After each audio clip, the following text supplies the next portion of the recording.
space mothership will completely break free from the constraints of Earth's gravity and soar into the vast universe. This is also the ultimate and most critical testing phase in the development process of the aerospace mothership, whose significance is profound enough to influence the future direction of the nation in the field of space exploration. Suchin shook his head slightly. Not yet.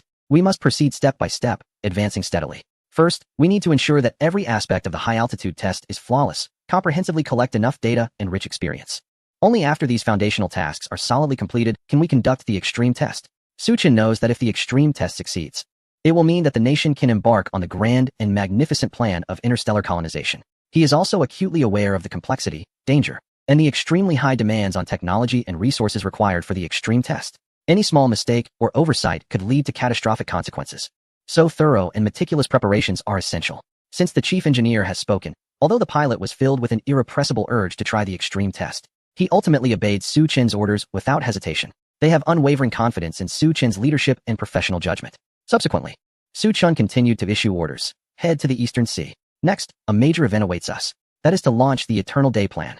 His eyes sparkled with a mix of excitement and anticipation. If the stunning appearance of the aerospace mothership is to enhance the public's sense of security and confidence in national defense, showcasing the nation's strong military deterrence on the world stage, then the Eternal Day plan is key to completely ending the turmoil and anxiety brought about by the energy crisis. It is a core initiative for the nation to enter a new era of technology and energy. Once the nuclear fusion power network is activated, the nation's electricity supply will become inexhaustible, like an endless flowing river. This will greatly alleviate the unrest and turmoil caused by the energy crisis among the populace. Of course, the decision to announce this today also has promotional intentions. The nation's ambitions are grand, or rather, Suchin's ambitions are vast. They aspire to gradually expand the nuclear fusion energy network to the whole world, monopolizing global electricity resources. The appearance of the aerospace mothership has already successfully attracted the world's attention. At this moment, showcasing the nuclear fusion power generation network to the world is undoubtedly the best timing, capable of attracting maximum global attention and importance. He seemed to be able to envision the scene of his country monopolizing global electricity. Of course, even if some nations appear to be tough and unwilling to accept this cheap and clean energy for various reasons, it doesn't matter to them. After all, this is merely a gift left by Suchin for the Blue Planet. Once the extreme testing of the aerospace mothership is successful, he will shift his focus to the great journey of cosmic exploration and development. Suchin's heart is filled with longing and anticipation for the future. He just wonders if he will encounter aliens and bring them back to help with farming. How delightful. Just as Suchin was immersed in beautiful daydreams about the future, suddenly, a sharp and piercing alarm rang out in the cockpit, abruptly breaking the originally calm and orderly atmosphere. The pilot's voice quickly sounded. Report, Commander. We have detected an unidentified reconnaissance aircraft invading our airspace. The aircraft is rapidly approaching our mothership. Upon hearing about the unidentified reconnaissance aircraft intruding into the airspace, the staff in the command room were initially taken aback, but after a brief moment of shock, their expressions gradually relaxed, even unable to suppress their laughter. In their view, this so-called enemy aircraft approaching was merely an overestimation of its capabilities, posing no real concern. At this time, Lu Qingji and Zhao Lao walked in steadily from outside the cockpit. They boarded the aerospace mothership together and hurried over to understand the situation upon sensing the unusual atmosphere in the command room. Lu Qingji walked directly towards Suchin, his eyes filled with concern and confusion, inquiring, "What is happening?" Suchin succinctly explained the situation, and upon hearing it, Lu Qingji and Zhao Lao both visibly relaxed. Lu Qingji laughed and said, "So it's just an enemy aircraft. We thought something serious had happened." There was not a hint of worry about the reconnaissance aircraft on their faces. In fact, deep down, they were already convinced that this reconnaissance aircraft most likely came from a certain country. In their eyes, this was merely a little trick to spy on their secrets. Not worth fearing. It is important to note that the aerospace mothership is equipped with hundreds of large-caliber electromagnetic naval guns, whose power is truly devastating. Not to mention ordinary aircraft, even a colossal and terrifying monster like the legendary Godzilla would be instantly obliterated under the bombardment of these electromagnetic naval guns. However, before entering combat mode, these naval guns were cleverly kept hidden, making their positions invisible from the outside. In addition to the naval guns, there is also a powerful legion consisting of 50 space mechs, quietly guarding the mothership's mech hangar. These space mechs are like steel guardians, each containing cutting-edge technology and formidable combat capability. Any enemy aircraft daring to approach the mothership would inevitably face a relentless assault from the space mechs. Everyone present has a clear and profound understanding of the formidable power of the aerospace mothership. Therefore, when faced with reconnaissance aircraft, they are completely unconcerned and feel calm and composed. At this moment, Lu Qingji casually said, "A mere reconnaissance aircraft, just send a combat mech to take care of it." In his view, this is nothing more than a simple task, as easy as swatting a fly. At this time, A staff member hurriedly responded. There are no combat mechs equipped on the aerospace mothership, but there are a few photographers in mech suits conducting filming. Lu Qingji was slightly taken aback. Then his eyes lit up, and he suggested, how about letting them go out and handle it? Just issue a command to the mech AI. It's only a reconnaissance aircraft, regardless of its purpose for entering our airspace. Just eliminate it. It would be done in a few minutes, and it wouldn't delay the filming. The staff member looked troubled and explained, this is a live broadcast. Doing that might affect the quality of the stream. Seeing this situation, Elder Zhao slightly raised his hand and calmly said, no need to bother, send out a space mech. The crowd was taken aback by this statement. In their view, using a space mech to deal with a small reconnaissance aircraft was akin to using a cannon to shoot a mosquito. Overkill. Elder Zhao seemed to see through their thoughts and smiled, saying, it's just right. We should let those guys see the might of our space mechs. Upon hearing this, everyone was first stunned, then they couldn't help but burst into laughter. They seemed to envision the shocked and almost despairing expressions of countries around the world upon seeing the space mech debut. And they couldn't help but jest. I'm afraid the world will be completely shaken after the appearance of the space mech. You have combat mechs, that is fine. You have electromagnetic cannons, that is fine. You have an aerospace mothership, that is fine. But what else with this mech that looks like a little hill? Dragon Country, you might as well dominate the blue planet directly. Don't let us hold on to any illusions.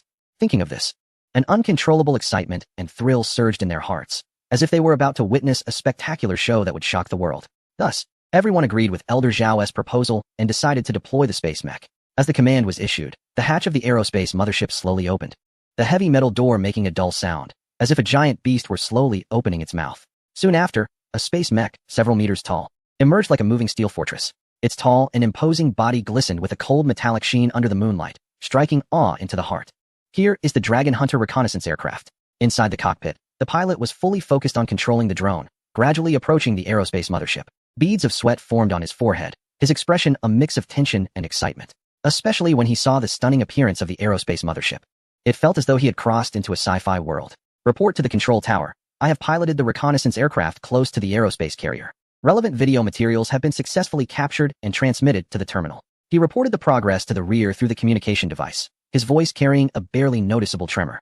In the ground command center, a group of experts and senior officers were anxiously gathered in front of the large screen, waiting for news. Upon hearing the report from the reconnaissance aircraft, their tense nerves relaxed slightly. So far, no weapons have been found mounted on the aerospace carrier. The pilot of the reconnaissance aircraft confirmed once again that he used the advanced aerial photography system on board to conduct beyond visual range imaging of the aerospace carrier, striving not to overlook any corner of it. Looking at the captured photos, the ground personnel let out a sigh of relief, their faces revealing satisfied smiles. The absence of mounted weapons indicates that this aerospace carrier likely does not have offensive weaponry. This is undoubtedly extremely favorable news for their upcoming operation. However, soon after the latest imaging data was transmitted, the smiles that had just appeared on their faces suddenly froze, as if they had been struck by a spell, standing frozen in place. Chapter 253, Excited Big Spenders Buy? Must buy. In a highly secure conference room, senior officials sat upright.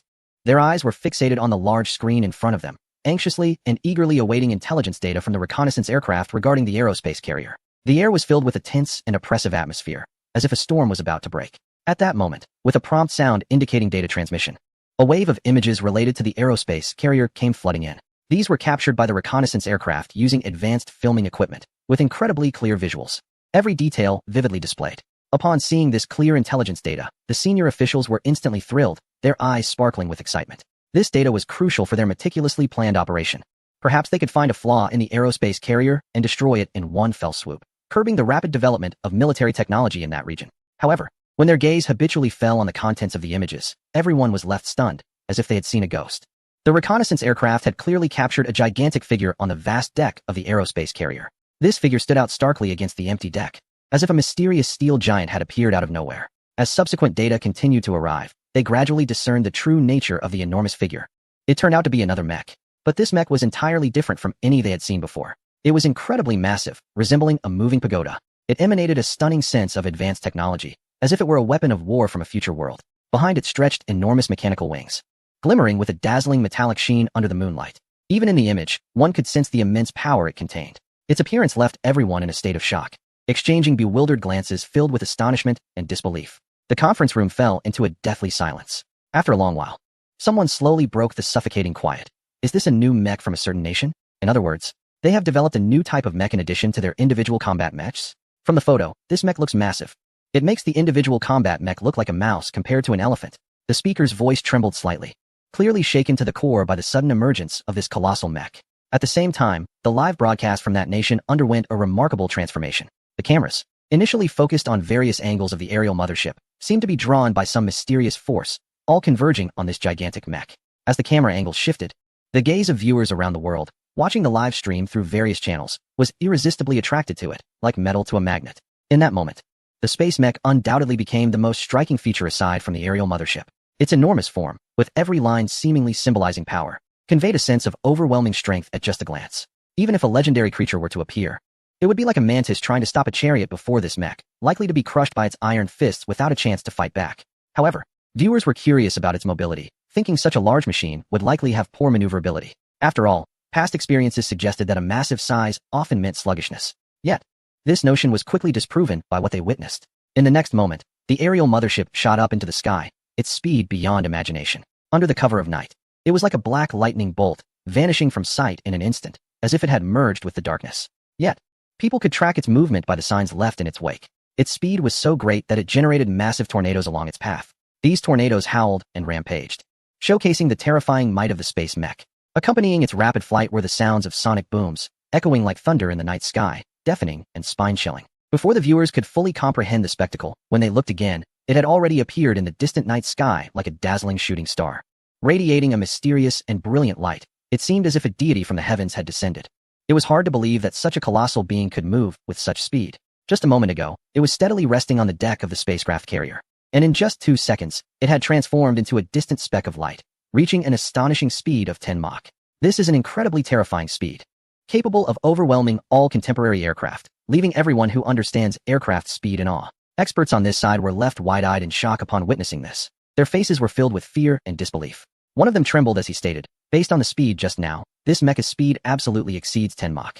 Others had no concept of this speed, but personnel from the Air Force understood its significance. This was nearly several times faster than their most advanced 5th-generation aircraft. Moreover, this might not even be the opponent's maximum speed. The thought of this filled them with a deep sense of helplessness. Upon hearing this, the leader of a certain nation flashed a look of fear, and he roared in anger, "How many more trump cards does this nation still have?" His voice echoed in the conference room, filled with rage and despair. He never expected that this nation had developed to such a terrifying level in military technology. With a succession of high-tech weapons presenting an unprecedented threat, it felt as if the power behind him was teetering on the edge of a cliff, at risk of being overwhelmed by the technological wave from this nation. Not only was he frightened, but leaders from other countries also felt a profound sense of helplessness. In another nation, the president looked at the senior officials with a grave expression and asked, "Do you have anything to say?" One senior official hesitated for a moment, then slowly spoke, "From now on, we either cling tightly to this nation's leg or huddle for warmth with the other side." After saying this, he sighed helplessly, while others chose to remain silent. They were all silently contemplating the future of their own countries in this new military landscape. In another meeting room, there was also a heavy silence. The Prime Minister forced himself to remain calm, cleared his throat, and said, "Don't panic. It's just a spacecraft carrier with a larger mecha, right? Don't panic. It's not a big deal."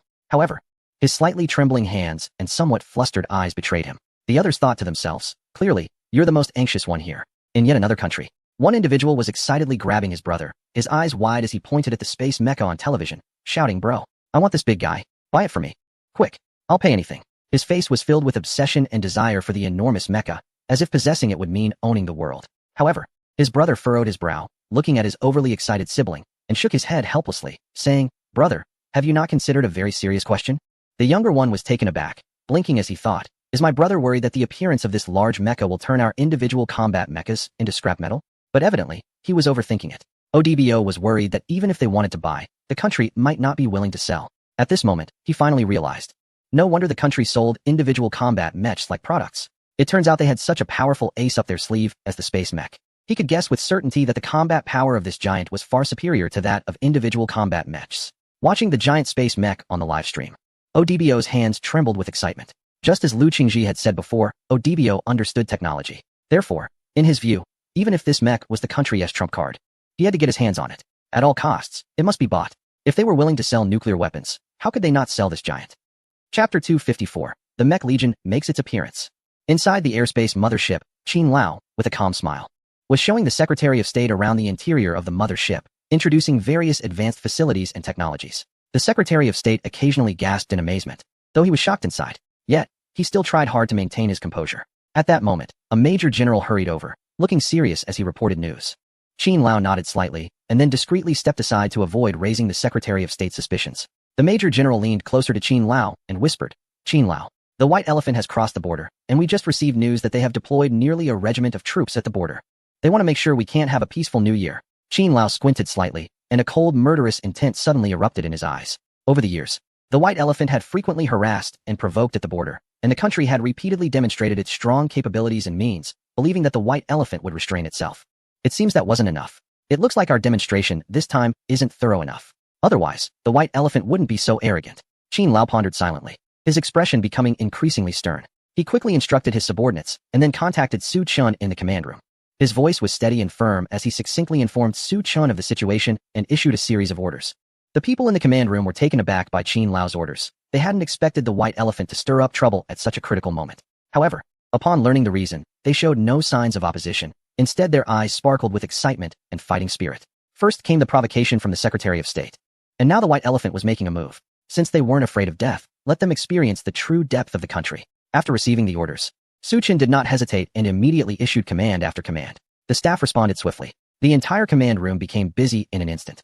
With various instruments and equipment flashing with light, data rapidly danced across the screens, as if the prelude to a great battle had already begun. At this moment, the audience who had been watching the live stream noticed that the once swiftly flying airspace mothership had slowly come to a stop, no longer moving. Just as they were puzzled and speculating about what had happened, the recently closed hatch slowly opened again. The heavy metal door emitted a rumbling sound, as if a giant beast was opening its mouth, ready to unleash endless power. The audience frowned, still unaware of what the nation was planning. Then, in the next moment, a shocking scene unfolded. Another space mech, like a moving steel mountain, gradually walked out from inside. This sight instantly stunned all the viewers, their eyes wide open, mouths agape enough to fit an egg. Another one. There was actually another giant mech. My goodness, this terrifying giant mech. The nation had not just one, but two. Gasps of astonishment filled the air. No, wait, look at the hatch. It seems there's more. With a scream from the crowd, a third space mech, with heavy and powerful strides, slowly emerged from the hatch. Its massive body glimmered with a cold metallic sheen under the lights. Each step it took caused the deck to tremble slightly, as if proclaiming its strength to the world. Before the crowd could react, a fourth and fifth space mech followed, pouring out one after another like an unstoppable flow of steel. These super mechs, towering dozens of meters tall and exceeding speeds of several dozen Mach, could generate massive whirlwinds just by moving, each one a national treasure with the power to change the course of battle. Yet now, they appeared one after another as if they were mere cabbages. The shock of this was indescribable. At this moment, all the viewers watching the live broadcast couldn't help but start counting, their voices growing louder and their emotions more intense. By the time they reached 10, they were deeply shaken, filled with awe for the technological might of the nation. However, when they counted to 20, that shock gradually turned into fear, as they realized that the military strength of the nation had far exceeded their imagination, capable of overturning the entire global military landscape. By the time they reached 30, the fear had turned into numbness. Their brains seemed to stop thinking, completely conquered by the spectacular sight before them. When they counted to 40, the nation had become, in their minds, the undeniably strongest country, without question. When all 49 mechs finally appeared on the deck, the whole world seemed to fall into silence. Everyone realized that the nation now possessed the combat power to challenge the entire planet, a force capable of making any country tremble. The citizens of the nation were utterly ecstatic. The mothership mechs are a testament to our strength. The great powers themselves are just us. It's not that others aren't trying hard, but our technological prowess is unmatched. Although I know there are still big surprises in store. We can't keep revealing our trump cards. Mech suits, strategic ships, electromagnetic cannons, aerospace carriers, and now new mechs, even of such enormous size. It's settled.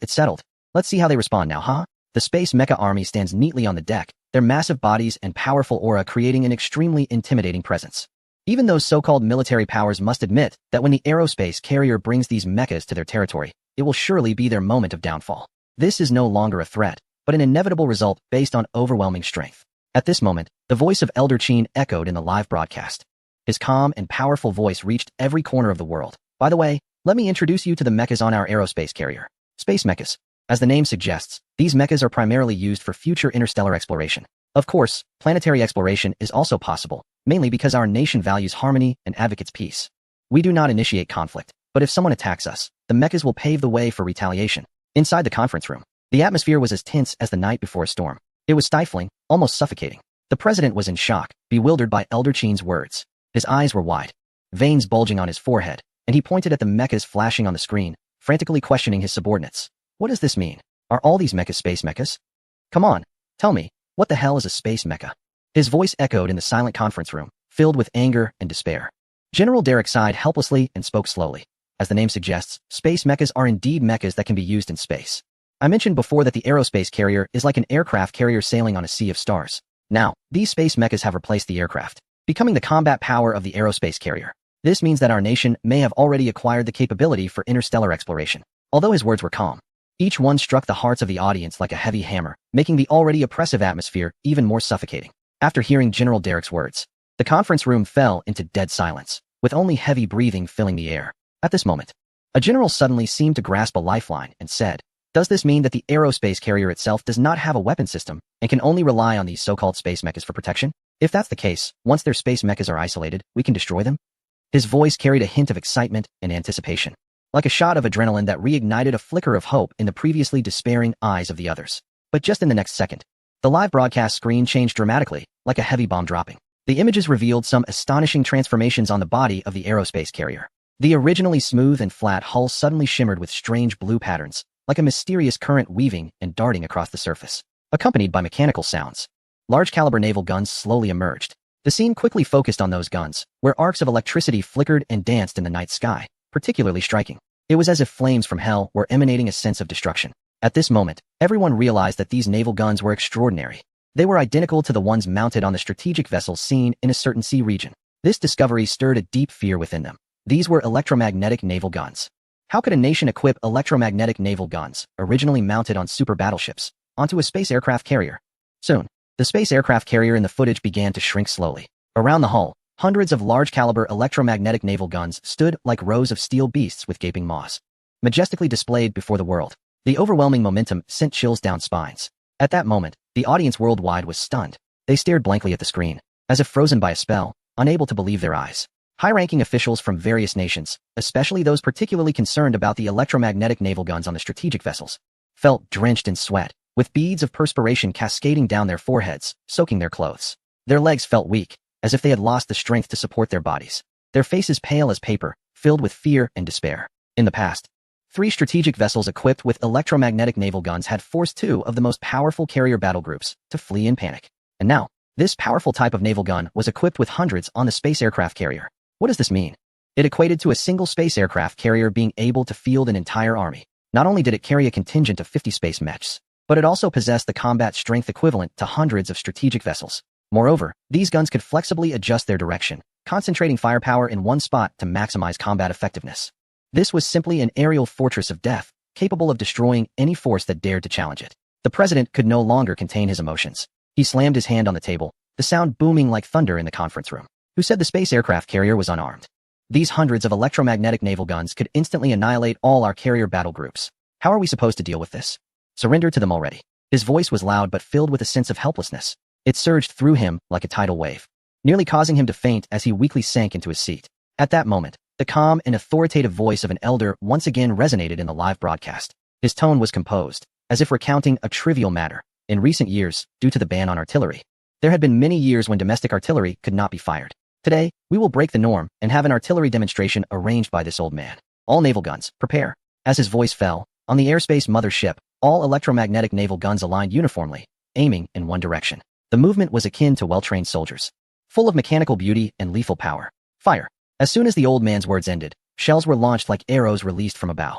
The power of these shells was immense. The force of a single shell was equivalent to that of a nuclear bomb. Therefore, the power generated by the simultaneous launch of hundreds of shells was unimaginable, akin to a doomsday disaster. At that moment, the whole world fell silent, as if time had stopped flowing, with everyone quietly awaiting the so-called fireworks display. Only a few nations believed that the country was insane, such as a certain nation known for its basins.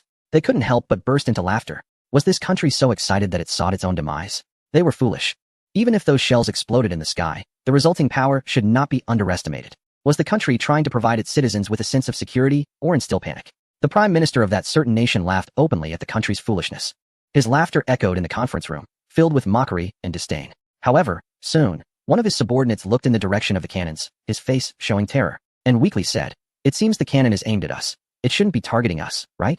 As soon as these words were spoken, everyone's smiles instantly froze like ice and snow, their faces filled with horror. They hurriedly turned their heads to look, and when they saw that the cannon indeed pointed toward their country, their expressions changed dramatically. The fear in their eyes spread like a tide. Before they could react, The conference room was suddenly filled with the sharp, piercing sound of air raid sirens. The sirens sliced through the silent night sky, shattering the last shred of hope in their hearts. They instinctively looked up at the night sky, only to see hundreds of meteors roaring toward them from the direction of that country. The light was like scythes of death, mercilessly reaping their hopes. The prime minister of that certain nation was completely dumbfounded, his mouth agape, unable to produce even a hint of laughter. He stood there in a daze, muttering, "What on earth?" The scene in the sky at that moment resembled a doomsday scenario. The entire populace of that certain nation witnessed it vividly. Hundreds of shells from the electromagnetic naval guns streaked across the night sky, like brilliant meteors, suddenly appearing above their heads. The momentum of the incoming shells seemed capable of tearing the entire world apart.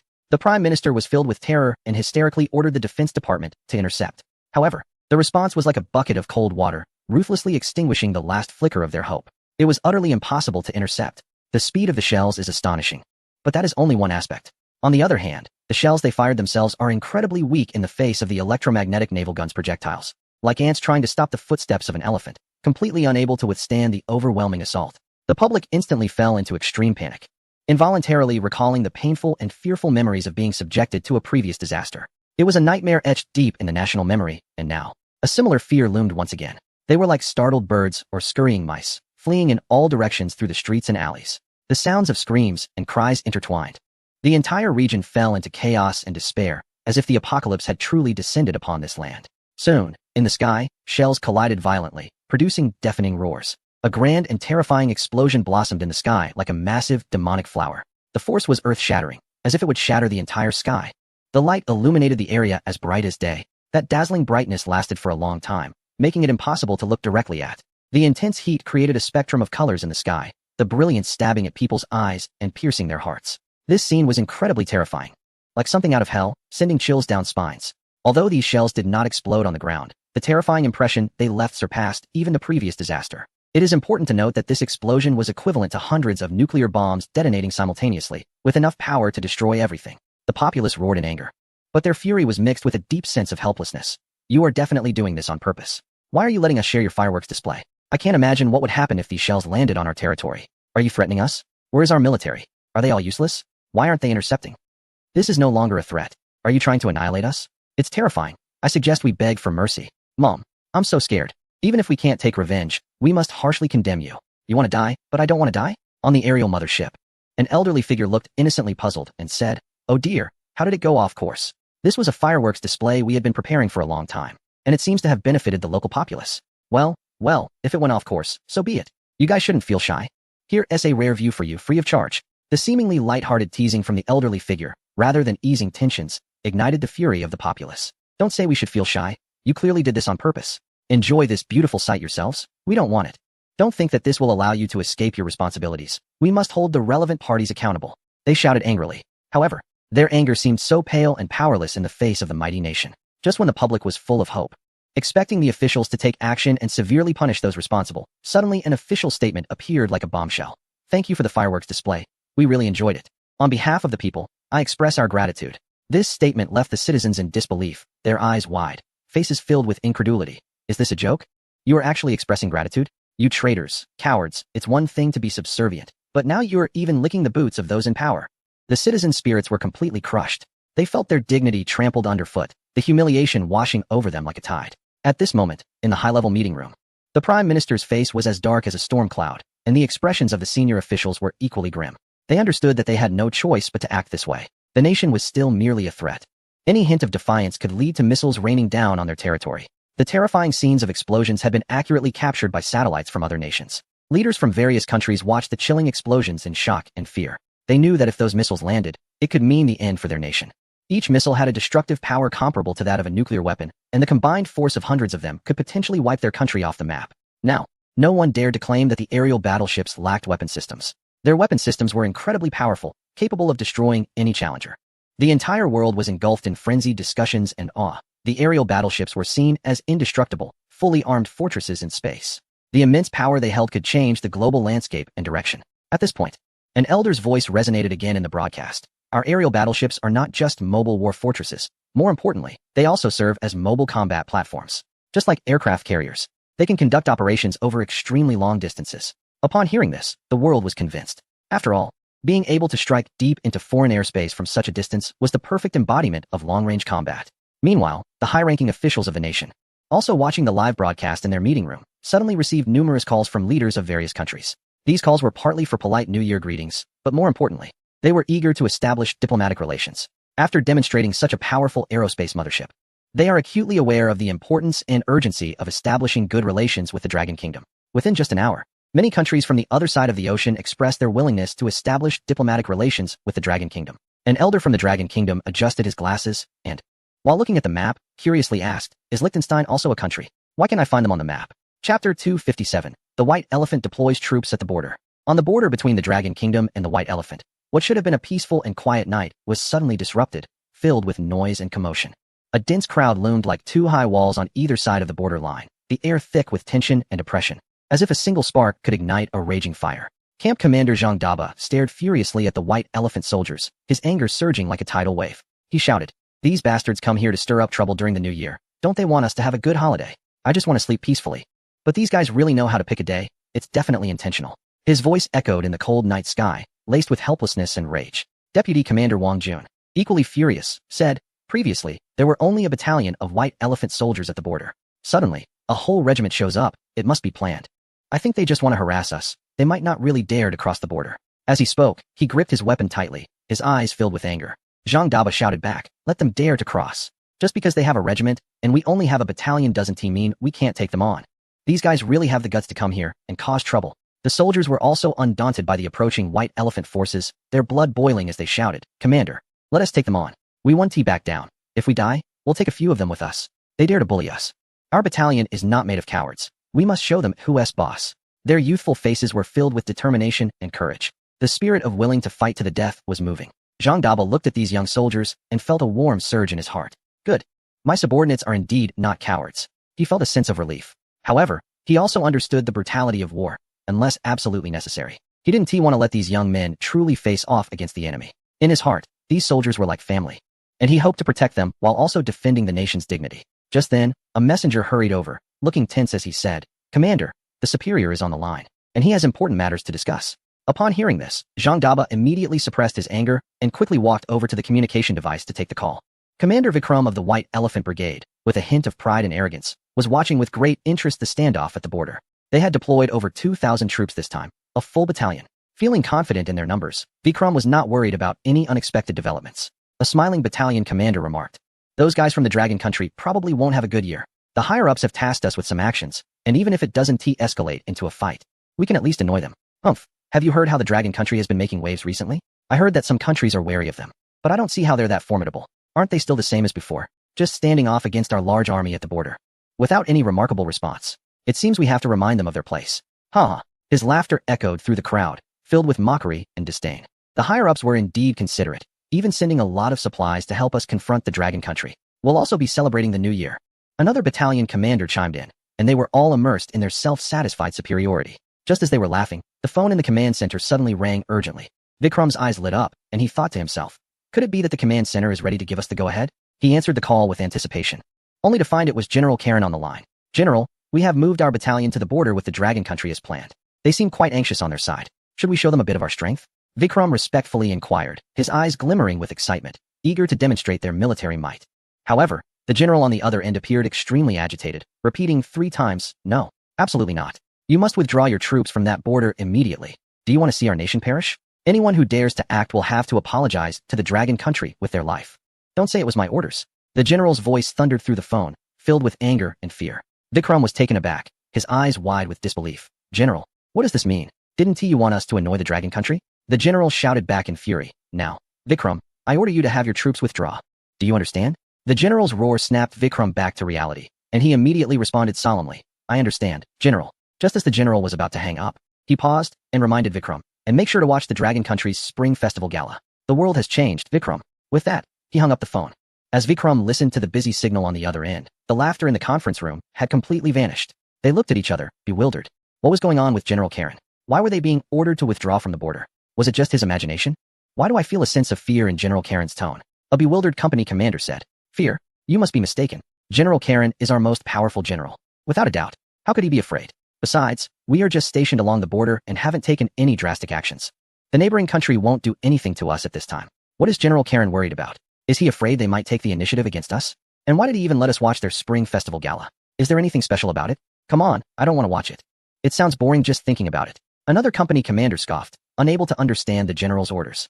Vikram, however, knew that the general's orders were not to be disobeyed. He frowned and said, "This is General Karen's command." He then instructed his subordinate to tune in to the broadcast of the neighboring country's spring festival gala.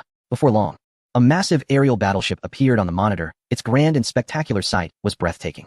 Vikram frowned and turned to his subordinate, expressing his dissatisfaction. "I want to see the spring festival gala, not some sci-fi movie." One of the company commanders was captivated by the image and couldn't help but exclaim, "But I have to say, this sci-fi movie is actually quite well made. It looks real." The subordinate, with a somewhat complicated expression, replied, "Sir, this is not a sci-fi movie. This is the spring festival gala from the neighboring country." Vikram and the senior official's pupils suddenly dilated. Chapter 258. A bolt from the blue. Vikram was momentarily stunned. Then he laughed dismissively, saying, "The spring festival gala is showing a sci-fi movie? What's the point of that? I might as well find a sci-fi film to watch myself." He looked completely unconvinced, dismissing the so-called live broadcast as a novel but uninteresting gimmick from the spring festival gala. At that moment, a company commander seemed to suddenly realize something. His face showed disbelief as he stammered, "Commander, this seems to be a live broadcast." Vikram snorted coldly, visibly displeased, and scolded, "Are you underestimating me? Can't I tell this is a live broadcast? Isn't this just live streaming a movie?" He stubbornly stuck to his viewpoint. Just as the company commander was about to explain further, before he could even speak, the live broadcast image suddenly changed. An elderly man appeared on the screen, looking calm and dignified. The old man addressed the camera, wanting to show the citizens a special fireworks display. Then, the scene switched, revealing that the electromagnetic cannons on the aerial battleship were all turning in unison, like awakened beasts. At this moment, Vikram's face turned pale. It was as if he had been hit by a spell. He pointed at the television, his voice trembling involuntarily. Why does that old man look like the second-in-command of their military? He had previously attended some international military meetings with the neighboring country and had a deep impression of the second-in-command, recognizing him at a glance. After that, he felt as if he had been struck by a sudden bolt of lightning, and a terrifying thought flashed through his mind. This is not a sci-fi movie. This is live broadcasting? In other words, this massive flying object is real? The temperature in the entire conference room seemed to drop to freezing point. Enveloped in dead silence, they all appeared as if their souls had been sucked out, staring intently at the screen, their eyes filled with disbelief. They even began to question whether they were dreaming. Everything was simply beyond imagination. That enormous aerospace mothership, those chilling cannons, how could they possibly exist in reality? Yet, everything felt too real. The clear images, the serious elder, all unmistakably telling them that this was not a dream. It was completely true. At that moment, the image precisely focused on the cannons mounted on the aerospace mothership. Those were the electromagnetic cannons that the military high command of the entire planet had a deep impression of. When 3 warships equipped with electromagnetic cannons were deployed, they had scared off 2 carrier battle groups with their overwhelming firepower. Thus, many people had a vivid impression of this superweapon, and upon seeing its familiar shape and technological aura, they knew its power was anything but trivial. Shockingly, the aerospace mothership was equipped with hundreds of such weapons. What did this mean? A single round of saturation attack could obliterate a country. This was nothing short of an apocalyptic weapon. Vikram stared intensely at the screen, his emotions a mix of awe and dread. On one hand, he was shocked by the power of this weapon. On the other hand, out of a curious yet fearful mindset, he wanted to see what the next fireworks display would look like. But he knew deep down that if those hundreds of shells, comparable to nuclear weapons, were really launched, they would not produce the kind of beautiful fireworks one usually expects. It would undoubtedly be a catastrophic disaster. As the shells were fired, the deafening roar seemed to penetrate through the screen, but the explosion was beyond sight. The power of those shells was simply too great, and their speed too fast, far exceeding the limits of what the cameras could capture. Soon, news of this fireworks display spread like wildfire, rapidly trending across various countries.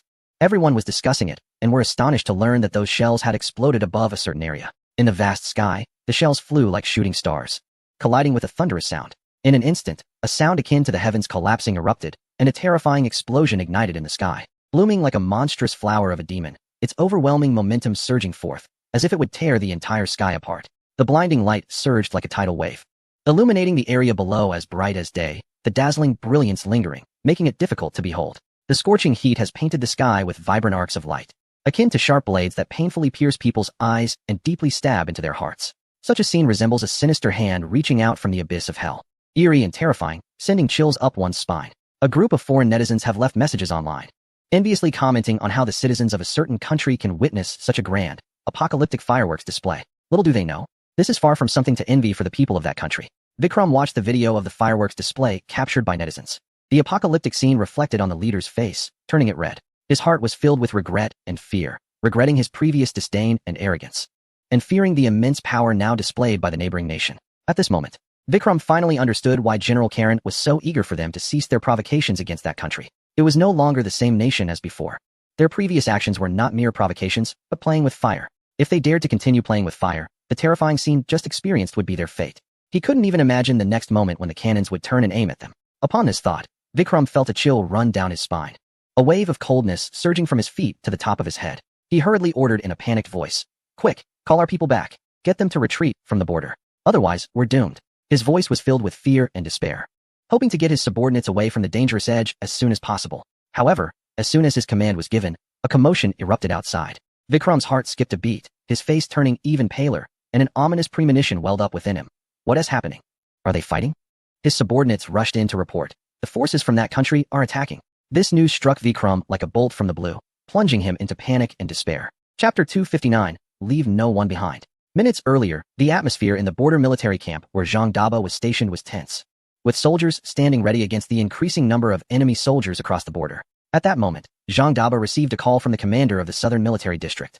On the other end, the commander sounded quite excited, far from his usual calm demeanor. "What is going on at the border?" the commander asked eagerly.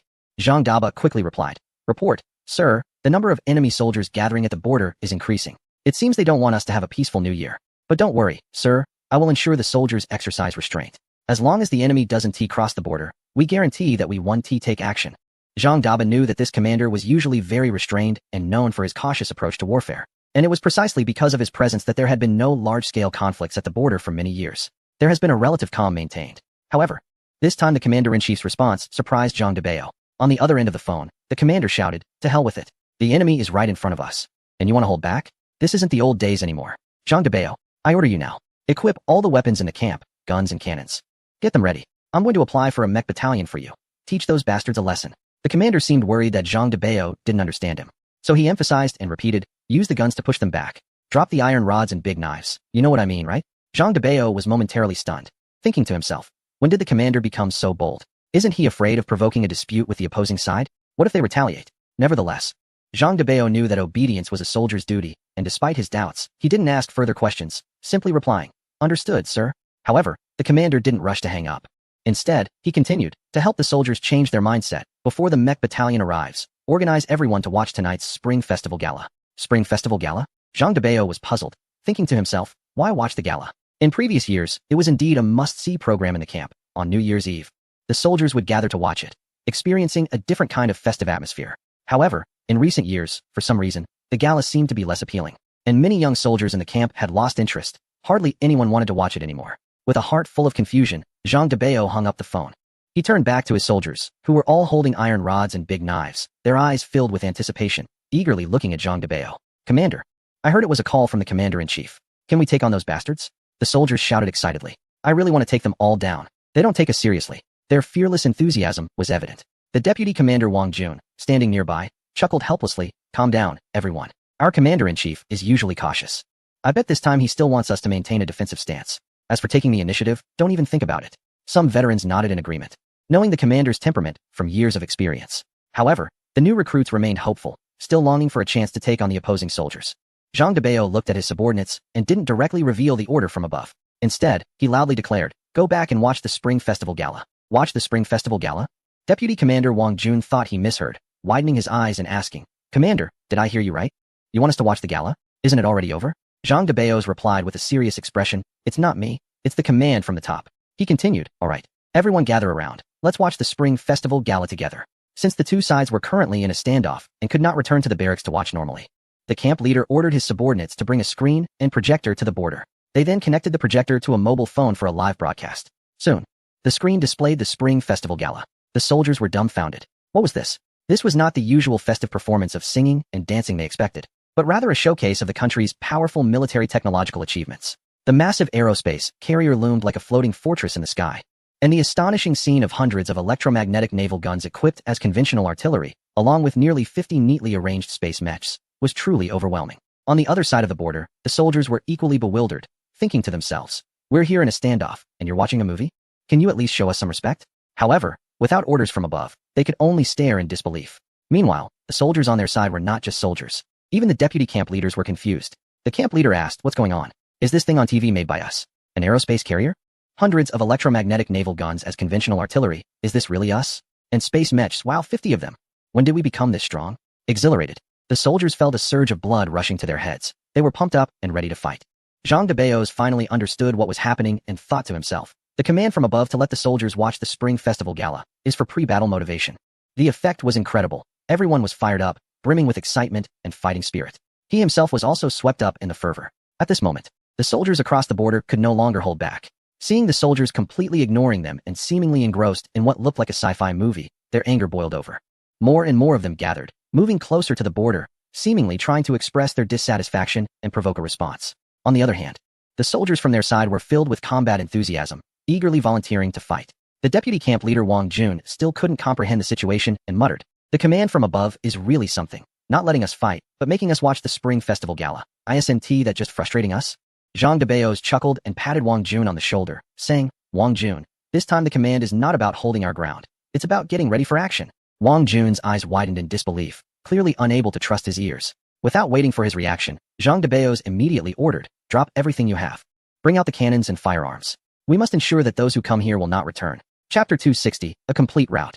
Scared, the soldiers were overjoyed to learn that the higher-ups actually agreed to let them take action. The excitement that had been suppressed for so long surged up all at once. They had been holding their breath, like a tightly compressed spring, and now finally had the chance to release it. They could finally let it all out.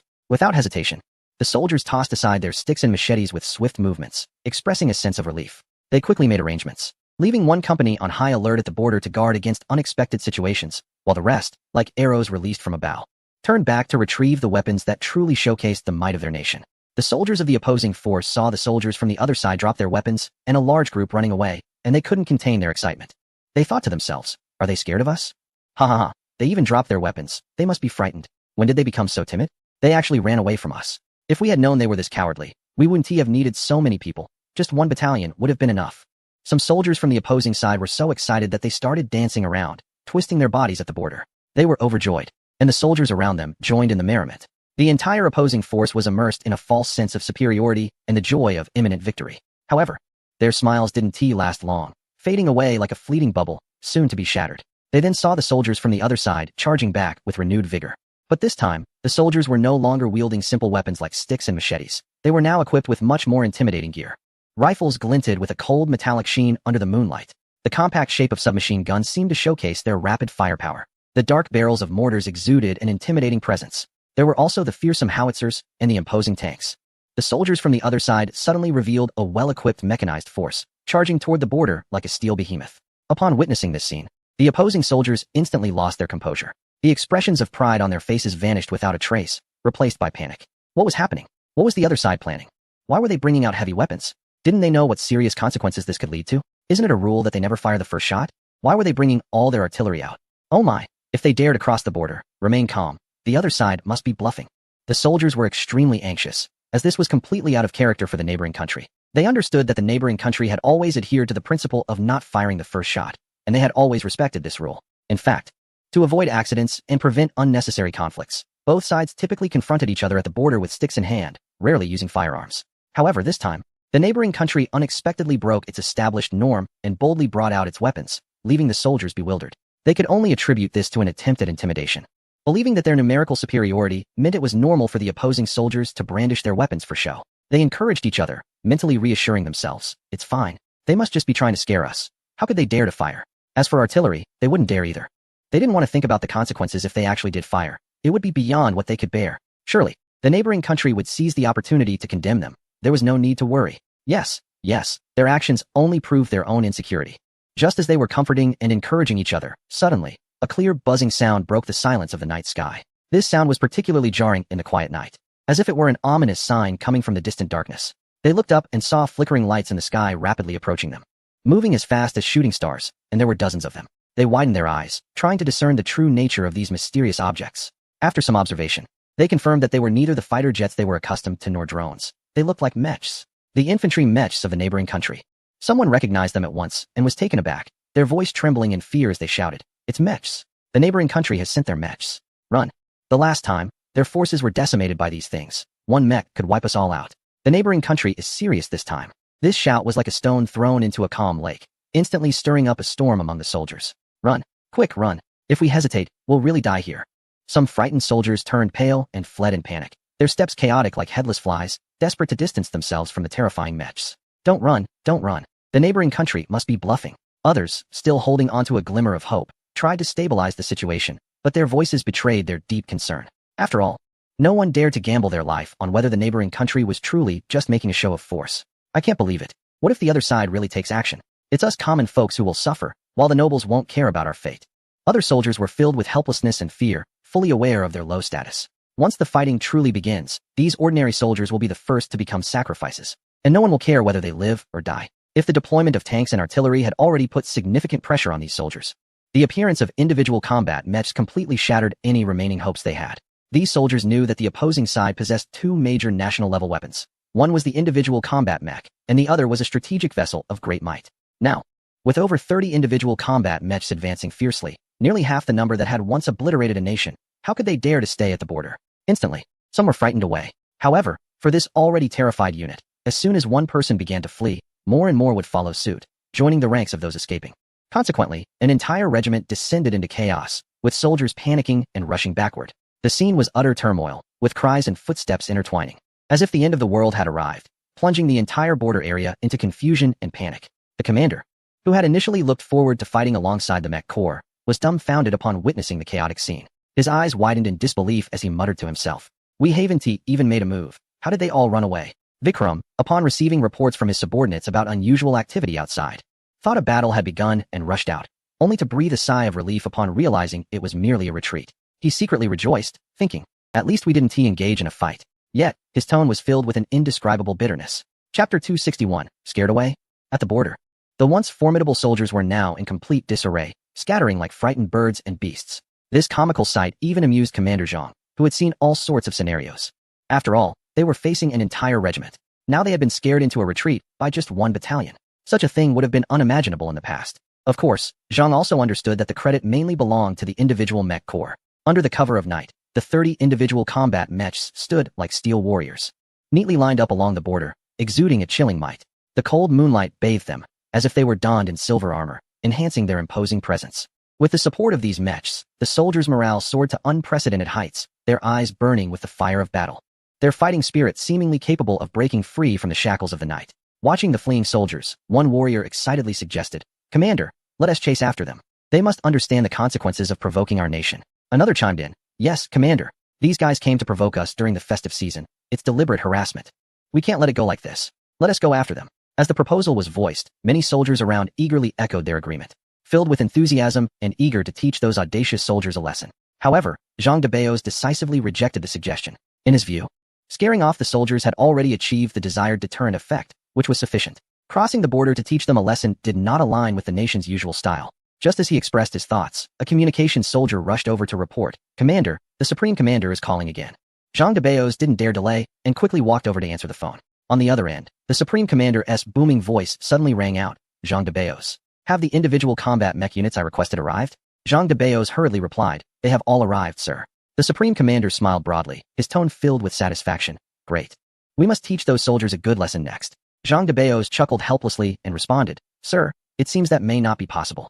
The Supreme Commander paused, puzzled, and asked, What is the situation?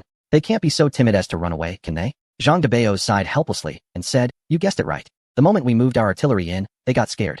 Just in time, our individual combat mechs arrived. Upon seeing our mechs, they completely lost their nerve. Now they're fleeing in all directions. Upon hearing this, the Supreme Commander snorted coldly, filled with disdain, and said, These guys never learn. Just because they are scared now, it won't be long before they provoke us again. This is a good opportunity to teach them a lesson. Zhang de Beos was taken aback, vaguely guessing the Supreme Commander's intention, and tentatively asked, Sir, do you mean? The Supreme Commander immediately issued a firm order, Zhang de Beos. I command you to take the mech unit to the Border Command Center and capture their highest commander alive. Zhang de Beos' expression turned serious, and he responded loudly, Understood. His eyes revealed determination, ready to carry out the order. On the other side, Vikram just breathed a sigh of relief, secretly glad that his men had fled. If a conflict with the other nation occurred, the consequences would be unimaginable.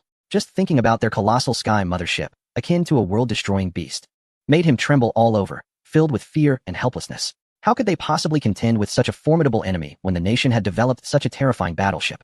equipped with powerful weapons that could easily overwhelm them. As he was still immersed in these worries, he suddenly heard a message from his subordinate. Commander, soldiers from a neighboring country have crossed the border. Vikram frowned, his face filled with disbelief, thinking to himself, how is that possible? Soldiers from that country would never take the initiative to cross the border. This is not their usual style at all. However, before he could gather his thoughts, a series of piercing buzzing sounds filled the air. He instinctively looked up and saw dozens of mechs descending from the sky like steel birds, aggressively approaching their command center.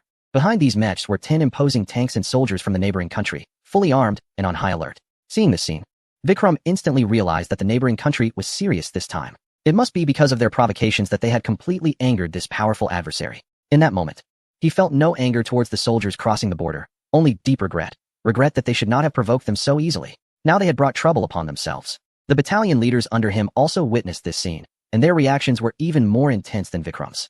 Some battalion leaders turned pale with fear, sitting down on the ground and muttering, they don't play by the rules. We only provoked them a bit at the border. Why did they have to cross over and attack us? Didn't they let us go before when they saw us retreating? What is going on this time? Have we really angered them? What should we do? Should we fight back? They were all in a panic, completely losing their previous arrogance. Now only thinking about how to escape this disaster.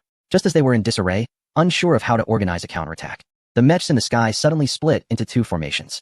15 of the mechs suddenly accelerated, like silver lightning, racing towards their direction at breakneck speed. Vikram was taken aback, his eyes widening in fear as he shouted, what is happening? Are they coming for our command center? His voice trembled slightly due to fear. Sweat beads rolled down his forehead continuously. At that moment, he felt a chill surging from his feet to his heart, yet there was nothing he could do. He could only watch helplessly as the mechs drew closer, his heart filled with despair. Chapter 262, Pretext. Above the border of the neighboring country, the cold and emotionless voice of the mech AI suddenly rang out. Enemy command center detected. The voice echoed in the night sky, carrying an undeniable authority. Immediately, the 15 mechs, like hunting falcons, rapidly approached the command center of their adversary. The speed was astonishing, and the sound of the wind howled past their ears. The people on this side hadn't even had the time to react effectively before the mechs had already reached directly above them like phantoms. The particle laser cannon behind the mech instantly aimed at Vikram and the senior officials of the White Elephant organization. The dark barrel seemed to exude an aura of death, causing them to feel as if they had fallen into an ice cellar, their bodies stiffening and unable to move. They clearly understood that any slight movement on their part would result in the cannon firing a projectile capable of killing them in an instant. It felt as if they were being held at the throat by the Grim Reaper's scythe, forced to stand still without daring to make a single move. Don't shoot. It's a misunderstanding, all a misunderstanding. Vikram shouted desperately, his voice slightly hoarse from fear. At this moment, he could only hope that the forces from the other side would show mercy, but he felt uncertain, especially since they had just been provocatively flaunting their strength at the border. Just then, a cold mechanical voice emanated from the leading mech. The voice sounded as if it came from a frigid world, devoid of any warmth. Have your subordinates drop their weapons and accept our surrender. Upon hearing this, the White Elephant personnel were all stunned, their eyes wide with disbelief, silently pondering. Did I hear that correctly? They want to capture us. One battalion capturing an entire regiment? This was something that had previously seemed utterly absurd, yet it was happening right before their eyes, making it hard for them to accept. Vikram, being the regiment commander and having more experience, quickly addressed his panicking subordinates. You don't understand, the biggest threat to us is not that one battalion, but these 30 mechs. He recalled how a previous commander had been defeated by dozens of such mechs. Now, with 30 mechs, annihilating their regiment would be a piece of cake. What should we do? Are we really going to surrender?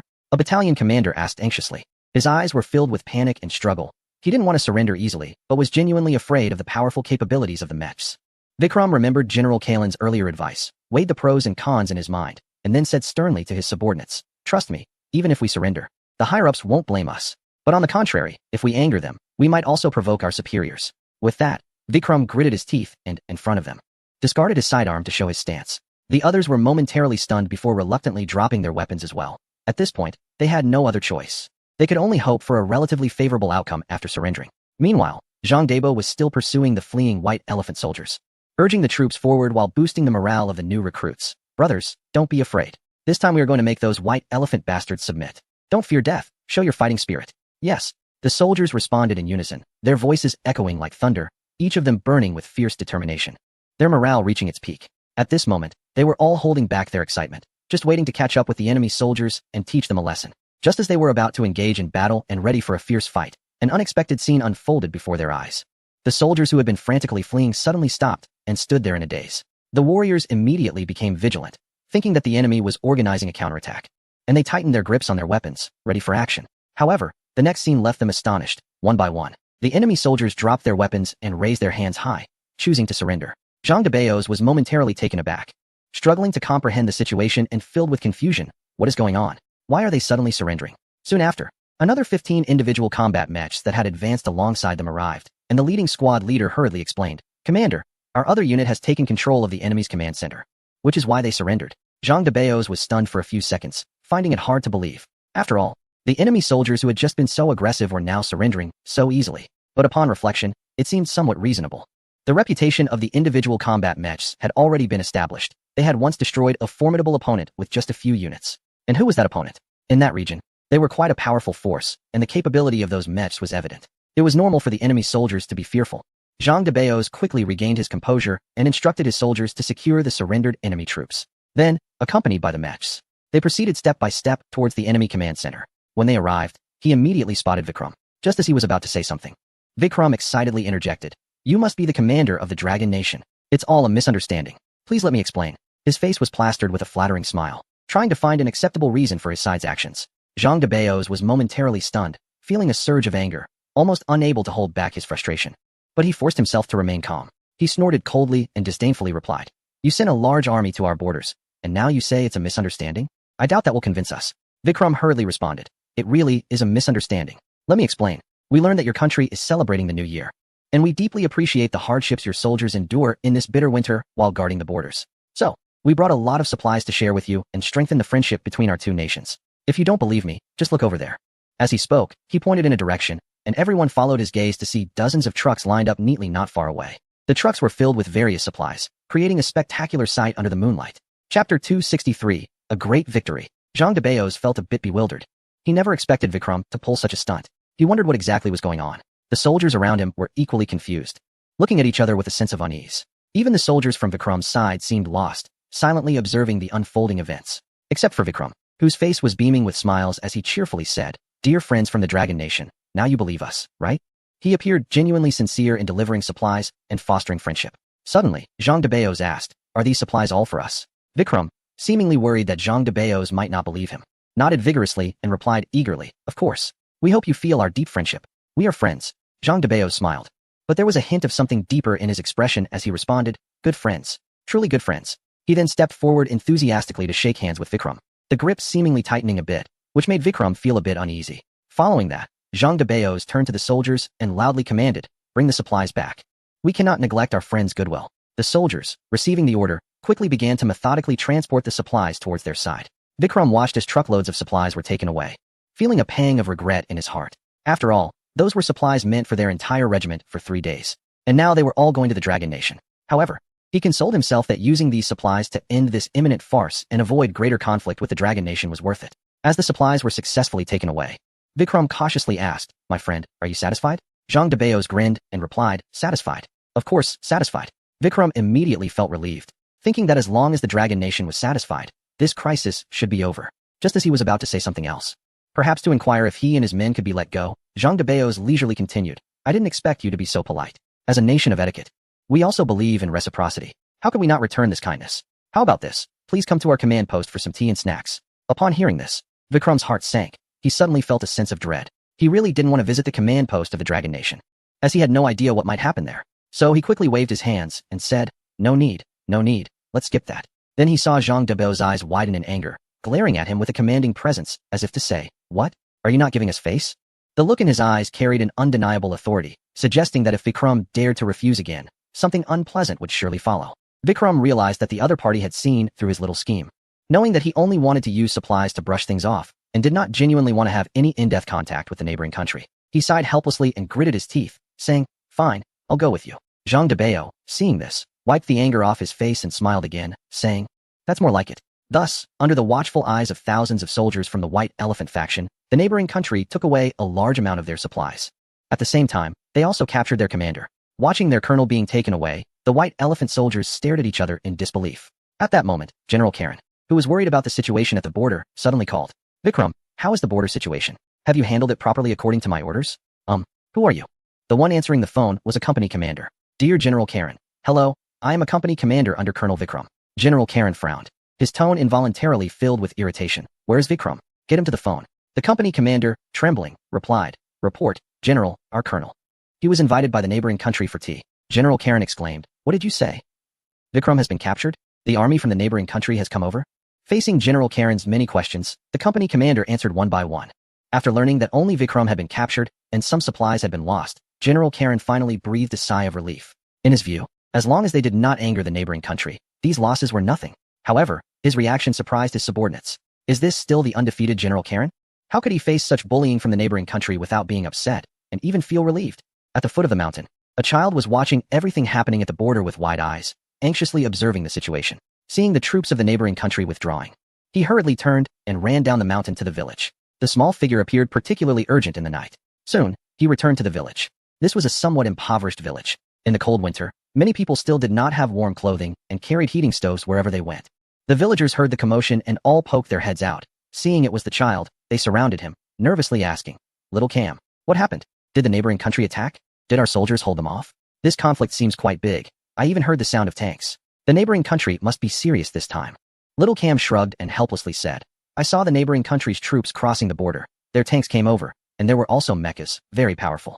But it seems our troops surrendered, and then the soldiers from the neighboring country just went back. Upon hearing this, the villagers from the White Elephant faction were stunned. Soon, their excited expressions suddenly changed. One by one, they became frowning and sighed, looking as if the sky had fallen, utterly disheartened. Some people were still unwilling to accept the situation and shouted, Little Cam, did you see clearly? The soldiers from that country have gone back? Why did they return? Such a good opportunity. Why aren't they coming over? We're still waiting for them to colonize us. I've even learned 100 sentences in Chinese while waiting for them. Upon hearing this, Little Cam nearly burst into tears and said, They really have gone back. I saw them return with my own eyes. At this, everyone else could no longer hold back, and one person even shouted into the cold night, That country. Please come and colonize us. Chapter 264. They will never come again. Above the skies of that country, under the vast expanse of the heavens, a reconnaissance aircraft was silently carrying out its mission. The pilot was fully focused on the instrument panel and radar interface, trying to catch any hint of valuable intelligence.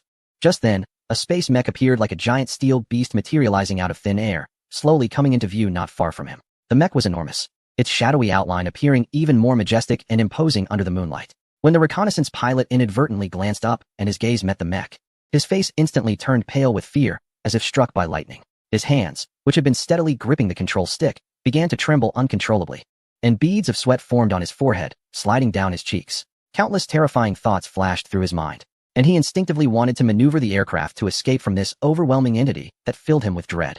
However, just as he desperately tried to pull the control stick to change direction and accelerate away, he was horrified to find that his aircraft had seemingly turned into a lifeless heap of scrap metal. No matter how hard he tried to control it, the plane showed no response at all. The control stick, which he normally handled with ease, felt as if it were welded to the cockpit, remaining completely still as the aircraft continued to glide forward at a leisurely pace. Damn it, a malfunction at this time. The pilot yelled in despair and kicked the control panel in anger, producing a dull thud in the cockpit. But this did nothing to change the aircraft's predicament. Instead, his foot throbbed with pain from the force of the kick. He then gritted his teeth against the pain and attempted to contact the control center to report the emergency situation, hoping for support or instructions. In a panic, he grabbed the microphone, brought it to his mouth, and shouted desperately, but all he received in response was a disconcerting busy signal. The beeping echoed in the silent cockpit, resembling a death knell, each sound striking heavily against his heart. He froze, eyes wide, filled with disbelief. Immediately, his gaze frantically swept across the radar interface. And with that glance, his heart sank to the depths. He was shocked to find the radar screen completely dark, a stark contrast to the usual flickering signals that should have been present. Various signs indicated that this was not a mere aircraft malfunction. It seemed as if a mysterious and powerful force was deliberately interfering with and controlling the aircraft. A chill ran from his feet to the top of his head, involuntarily causing him to shiver. Just as he was still engulfed in a series of fears and panic, something even more terrifying happened. He suddenly realized that the aircraft was uncontrollably turning around, the nose pointing downwards, plunging straight down. The rapid descent made his body feel heavy, as if he had suddenly lost weight, and his stomach churned violently. The pilot let out a startled cry, instinctively gripping the armrests of his seat tightly, trying to stabilize himself. At this life and death moment, the thought of parachuting to escape became the only thing on his mind. He hurriedly reached for the parachute release cord. But to his near despair, the parachute system was also out of control. The life-saving cord seemed to be deliberately resisting him. No matter how hard he pulled, it remained unresponsive.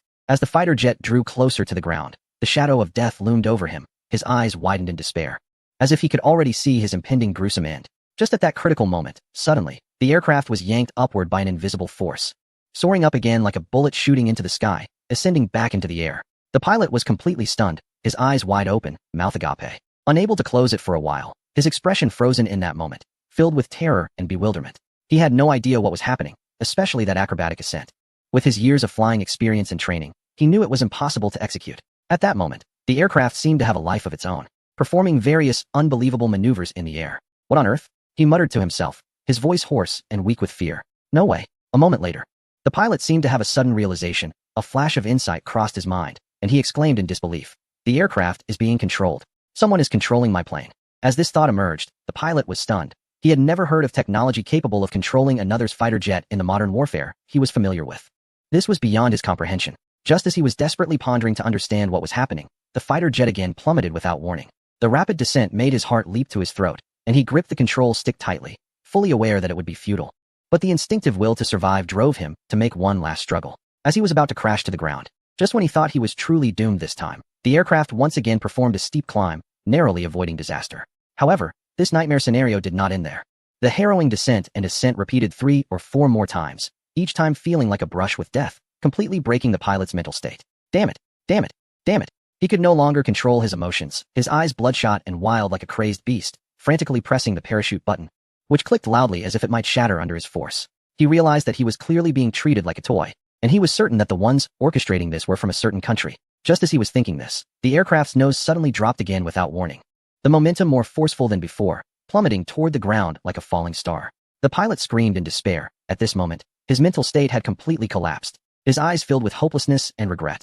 If he had known the target was that certain country, he would never have come. Chapter 265, The Iron Behemoth. Meanwhile, in the president's office, the atmosphere in the conference room was stifling. The president's expression was particularly grim. After witnessing the terrifying power of the spacecraft from that certain country, any remnants of confidence he had to continue battling with them had vanished without a trace. The chilling space mechs and the powerful electromagnetic ship cannons on the spacecraft loomed over him like insurmountable mountains, weighing heavily on his mind. He understood that continuing to search for intelligence on the spacecraft would only lead to unnecessary suffering. Thus, he gritted his teeth, made a firm decision, and ordered his subordinates to recall the reconnaissance aircraft that was on a mission, attempting to swiftly end this reconnaissance operation that could trigger a greater crisis. However, not long after, a shocking message came from the control tower. Their reconnaissance aircraft had gone missing. What? Upon hearing this news, the president was so startled that he jumped from his seat, his eyes wide with disbelief and shock. He thought to himself, our reconnaissance aircraft was fine. How could it go missing? This doesn't make sense. But soon, a thought flashed through his mind, and his expression darkened as he gritted his teeth and said, it must be the work of that certain country. The control tower then provided further clarification, with staff reporting anxiously, Mr. President, we haven't seen any aircraft from that country nor detected any of their mechs acting. This situation is truly strange. The president was furious. His previously calm demeanor twisted in anger, veins bulging on his forehead as he shouted, get me the satellite imagery. I want to see what exactly is happening.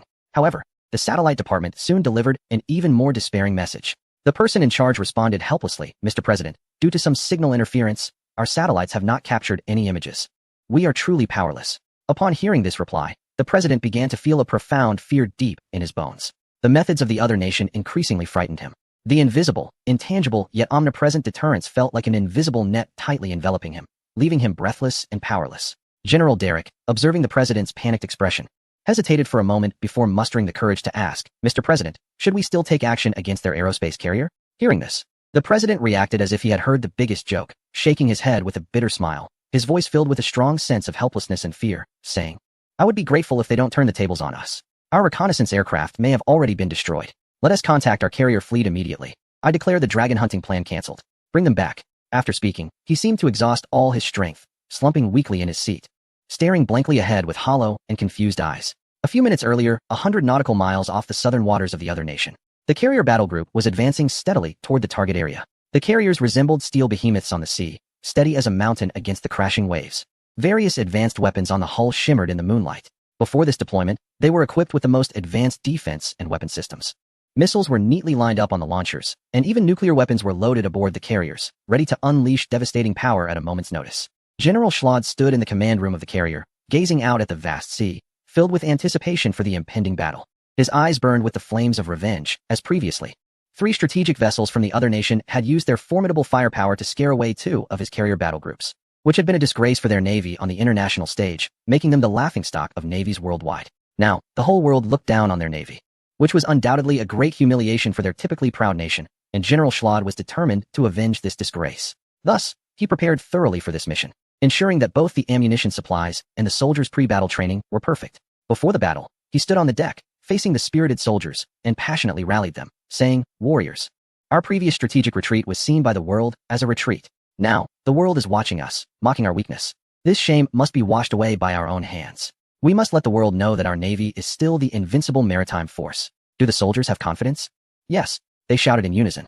A group of naval personnel raised their voices in unison, the sound resonating powerfully, as if it could break through the clouds and echo across the entire sea. Each face was filled with confidence and determination, eager to prove their glory with the enemy's blood in the upcoming battle. Suddenly, the distant sky brightened without warning, the light exploding like the sun, illuminating the horizon and nearly blinding those who looked. Immediately after, a deafening roar filled the air, akin to the roar of hell itself, crashing in like a tidal wave, causing the entire sea surface to churn violently, resembling a scene from the apocalypse. Both the naval soldiers and the high-ranking officials were taken aback by this sudden spectacle, their eyes wide with fear and bewilderment, staring blankly at the sky that shone as brightly as day, a sense of ominous foreboding swelling within them. This sight was terrifying, something that could only be caused by the explosion of hundreds of nuclear bombs. It made them realize that an overwhelming force, far beyond their imagination, was showcasing its might. Yet, they were completely unprepared for it, passively enduring this dual assault on their senses. Meanwhile, General Schlaughter received a piece of news. Upon hearing the content of the message, his face turned pale as paper, and his body involuntarily trembled slightly. He initially thought the news was false. The message he received was that a nuclear explosion had occurred in a certain region. Chapter 266. This reconnaissance aircraft seems familiar. Schlaughter had been immersed in the excitement of pre-battle emotions, filled with thoughts of redeeming the honor of the naval forces through this operation. But when he heard the sudden news about the nuclear explosion, he was genuinely shocked, his body jolting, and his expression freezing in astonishment. He instinctively looked towards the direction from which the loud noise and bright light emanated. Pondering, that direction was undoubtedly towards the said region. Could it be that a declaration of war had truly been made? As soon as this thought crossed his mind, it sent a chill down his spine. After all, if such an attack were genuinely initiated, the implications and power behind it would be terrifying. However, they soon learned the truth through intelligence channels. It turned out that there had been no nuclear explosion. Rather, during the launch of an electromagnetic cannon, there was an unexpected deviation, causing the projectile to hit the airspace above the region, resulting in such a commotion. After discovering the truth, Schlaughter let out a deep sigh of relief, confidence once again taking hold of his heart, and a hint of disdain appeared on his face. When did the naval forces become so incompetent that they couldn't even aim properly? Whatever happened to the intimidating presence they once had? The personnel from a certain intelligence agency shook their heads upon hearing the words of Schlaughter, their expressions serious as they stated, "You are out at sea and lack information. Much of it needs updating, such as the news regarding the aerospace carrier." Schlaughter was taken aback, as the aerospace carrier was indeed the target of their operation, and he immediately became interested, asking hurriedly, "Have you obtained new intelligence? Please share it with me." The agency staff cleared their throat and solemnly said, "We have learned that the aerospace carrier of a certain country is equipped with powerful weapon systems. They have developed a new type of onboard mecha, named Space Mecha, which is dozens of times larger than conventional mechas, appearing extremely large and technologically advanced. It seems to be applied in interstellar exploration, though other capabilities remain unclear at this time." Schlaughter did not know much about the space mecha. It sounded very sci-fi to him, and he imagined the massive mecha traversing through space, momentarily falling silent. After a while, he regained his composure and asked, "Is it only the onboard mecha?" The agency personnel continued, "Not at all, besides these mechas." He paused for a moment before slowly revealing, "There are also electromagnetic naval guns." Schlaughter frowned. They actually equipped the aerospace carrier with electromagnetic naval guns? Just arm it to the teeth, huh? Bring it on, I'm not afraid. However, just as he finished speaking, the agency personnel dropped another bombshell. It's hundreds of electromagnetic naval guns. Upon hearing this, Schlaughter completely lost his composure, his eyes widening in disbelief, his voice rising by several octaves as he exclaimed, "What? What did you say? The aerospace carrier is equipped with hundreds of electromagnetic naval guns? Is this information accurate?" His earlier calm was nowhere to be found, replaced only by shock and fear. The agency personnel sighed helplessly and countered, "Did you not see it? The apocalyptic scene over the seabed is the result of hundreds of electromagnetic naval gun projectiles exploding." Schlaughter was completely stunned, standing there in a daze, his mind blank. After a long silence, he suddenly seemed to realize something, his face turning pale, inwardly cursing. This is not about redeeming past failures. This is a complete disaster. He knew that, facing such overwhelming firepower, their two carrier battle groups had no chance at all. It would be like sheep entering a tiger's den.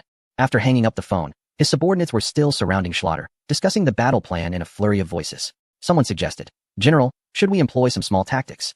Or go for a full assault?" Upon hearing this, Schlaughter became furious, glaring and scolding. "Full assault? You idiot." His emotions were somewhat out of control. Thinking about how his subordinates had not yet grasped the situation. Didn't they see the terrifying power of that certain country? He then expressed his frustration, saying, "We can't engage. We're not even enough to fill the gaps for them." His subordinates were left in confusion, exchanging glances and wondering what was going on.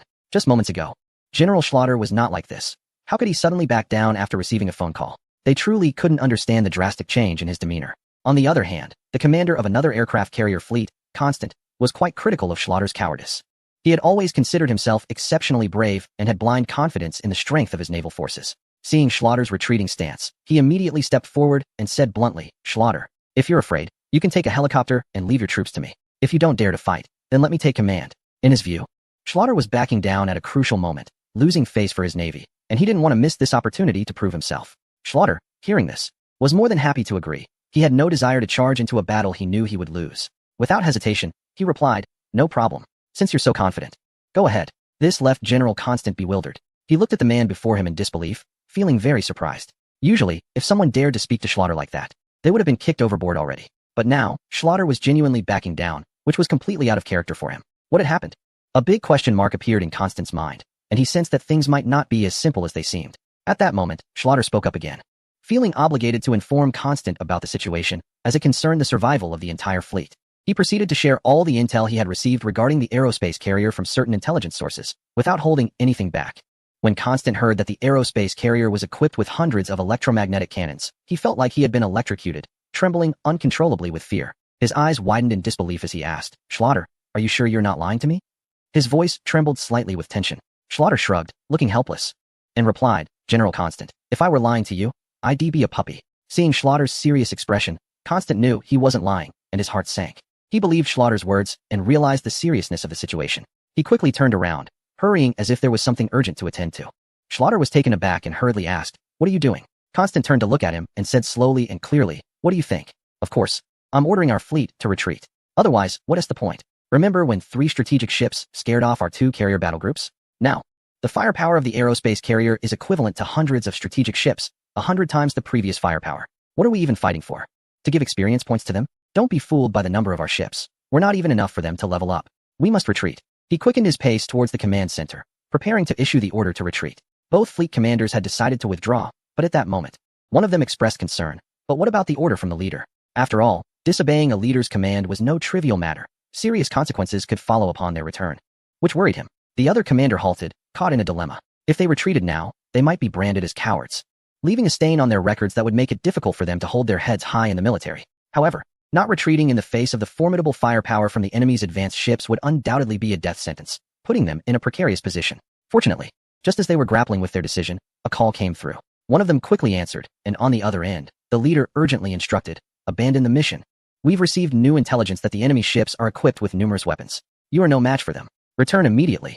Do not engage." Upon hearing this order, both commanders were overwhelmed with excitement, as the weight on their shoulders was finally lifted. They silently rejoiced, relieved that the leader had not made a reckless decision that would lead them to their demise, even worrying about their safety. They thought to themselves, "You overestimate us.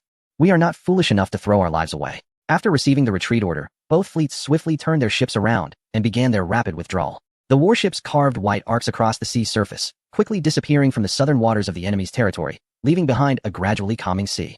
The leader hung up the phone, exhaling a sigh of relief, though still feeling a bit unsettled. He helplessly watched the ongoing broadcast of a cultural event from the enemy, as he could only monitor the situation through this live feed without reconnaissance aircraft. Observing the mechs coming and going on the screen, especially the large, sci-fi-like space mech, filled him with a sense of helplessness. At that moment, his gaze unintentionally fell on a corner of the screen, and he widened his eyes in surprise. There, unmistakably, was a warplane he recognized well. "ISNT, that our missing reconnaissance aircraft? How did it end up there? What is going on?" he exclaimed, drawing the attention of senior officials in the meeting room, who exchanged puzzled looks, each filled with confusion, unable to comprehend the situation. However, this image did not last long, as the segment showcasing the enemy's capabilities concluded with the live broadcast. Chapter 267. Is the enemy unafraid of an energy crisis? Inside the command center of the advanced ships, the atmosphere was serious and orderly. Each area leader stood tall, their expressions focused. At this moment, they were gathered in the command room, reporting the status of the mothership to Su Chin one by one. "Report, Chief Engineer Su. Everything is normal in the energy sector." "Report, Chief Engineer Su. Everything is normal with the engines." "Report, Chief Engineer Su. The temperature control facilities are all functioning normally." The aerospace mothership had already been at an altitude of 10,000 meters for quite some time. During this period, all functions performed flawlessly. Everything was perfect and without any flaws, and there were no abnormal fluctuations in the data. It was like a meticulously crafted mechanical giant, methodically fulfilling its mission. Old Zhao looked at Su Chun with excitement, his weathered yet bright eyes sparkling with uncontainable enthusiasm. His lips trembled slightly, as if he wanted to say something but felt nervous. After a moment, he finally spoke. Xiao Su, does this mean? Lu Qingji looked at Su Chun with equal anticipation. His gaze was filled with eagerness and desire, leaning slightly forward, as if afraid to miss a single word Su Chun was about to say, before old Zhao could finish his sentence. Su Chun smiled confidently and reassuringly at both him and Lu Qingji, then nodded firmly and said, yes. This means that our aerospace mothership is operating normally within the sphere. Once the Eternal Day plan is implemented, we can begin the extraterrestrial testing of the mothership. His voice was steady and powerful, yet it couldn't hide his excitement and pride. Upon hearing this, Lu Qingji's face flushed with excitement, his voice rising a few pitches as he said, then won't it be soon? Wasn't it said that the Eternal Day plan would be implemented today? His eyes were full of anticipation, as if he could already envision the spectacular sight of the aerospace mothership traversing the vast universe. Su Chen nodded again and replied affirmatively, exactly. To be precise, it will be implemented very soon. As he spoke, he turned his gaze to Zhao Yong and said seriously, Old Zhao, I am now transferring command of the mothership to you. I need to head to the ground. We are about to showcase our Matrix power generation network. He knew that at this moment, the world's attention was focused on the aerospace mothership through various channels. This was undoubtedly an excellent opportunity to promote the Eternal Day plan, and it must not be missed. The entire world needed to clearly understand that the nation was about to achieve a significant breakthrough in the energy sector. This would be a cost-effective and practical energy source, and in the current global energy crisis, this self-developed energy would undoubtedly sell unprecedentedly well, the significance of which was obvious. Without any hesitation, Su Chen quickly walked towards the return capsule. Once inside, he skillfully and swiftly set the return route, completing a series of operations. With a sudden whoosh, the return capsule shot out like an arrow released from a bowstring, speeding toward the ground, disappearing from the sight of the crowd in the blink of an eye. On the aerospace mothership, Old Qin stood calmly in a place with a broad view, while the foreign secretary appeared somewhat uneasy standing beside him. What was presented as friendly conversation felt more like a subtle display of power by the elder statesman from the great nation. Every minute gesture and seemingly casual remark was imbued with the confidence and authority of the nation. The imposing presence of the Space Mech Corps, the formidable deterrence emanating from hundreds of electromagnetic naval cannons, and the astonishing actions that nearly led to a catastrophic incident, all of these were keenly observed by the Secretary of State. At that moment, the Secretary's mind was in turmoil. The shock brought by the aerial mothership was overwhelming, crashing against his mental defenses like relentless waves, leaving him in a state of sheer terror. He repeatedly asked himself, if a conflict were to break out with this nation now, would his own country be able to withstand it? Each time he searched for an answer, he found himself feeling increasingly helpless. His once abundant confidence crumbled like a sandcastle under the tide, disappearing without a trace. Amid this extreme shock and self-doubt, a memory from his military academy days flashed through his mind. Back then, the instructor stood before the class, serious and solemn, emphasizing the importance of a fighting spirit. This spirit meant that even in the face of overwhelming odds, even when the weaponry was desperately inadequate, one must never give up resistance. Like the soldiers from a certain country, even with only basic weapons and no air support or heavy artillery, they could still achieve victory through sheer will and fearless courage. The country the instructor referred to was none other than the great nation itself. However, reflecting on this now, it was clear that this nation was the very embodiment of that fighting spirit. While imitation might be possible, surpassing it seemed utterly unattainable. Moreover, this great nation had evolved significantly. Its former resilience and relentless spirit had become an invisible weapon. Even the simplest of arms in their hands could unleash formidable combat power, causing adversaries to underestimate them at their peril. Today, not only had this nation preserved its spirited legacy intact, but it had also equipped itself with advanced weaponry, achieving a remarkable balance of internal strength and external power. Realizing this, the secretary felt increasingly that overcoming such an adversary was nothing short of a fantasy. The profound sense of powerlessness made him feel as if his long-held beliefs and pride were crumbling. Now, standing before the elder statesman, he had shed his previous arrogance, becoming remarkably compliant and polite, as if transformed into a different person. Next to the elder, his demeanor and expression resembled that of a subordinate, almost tinged with humility. However, he did not forget his mission and did not directly yield to the great nation.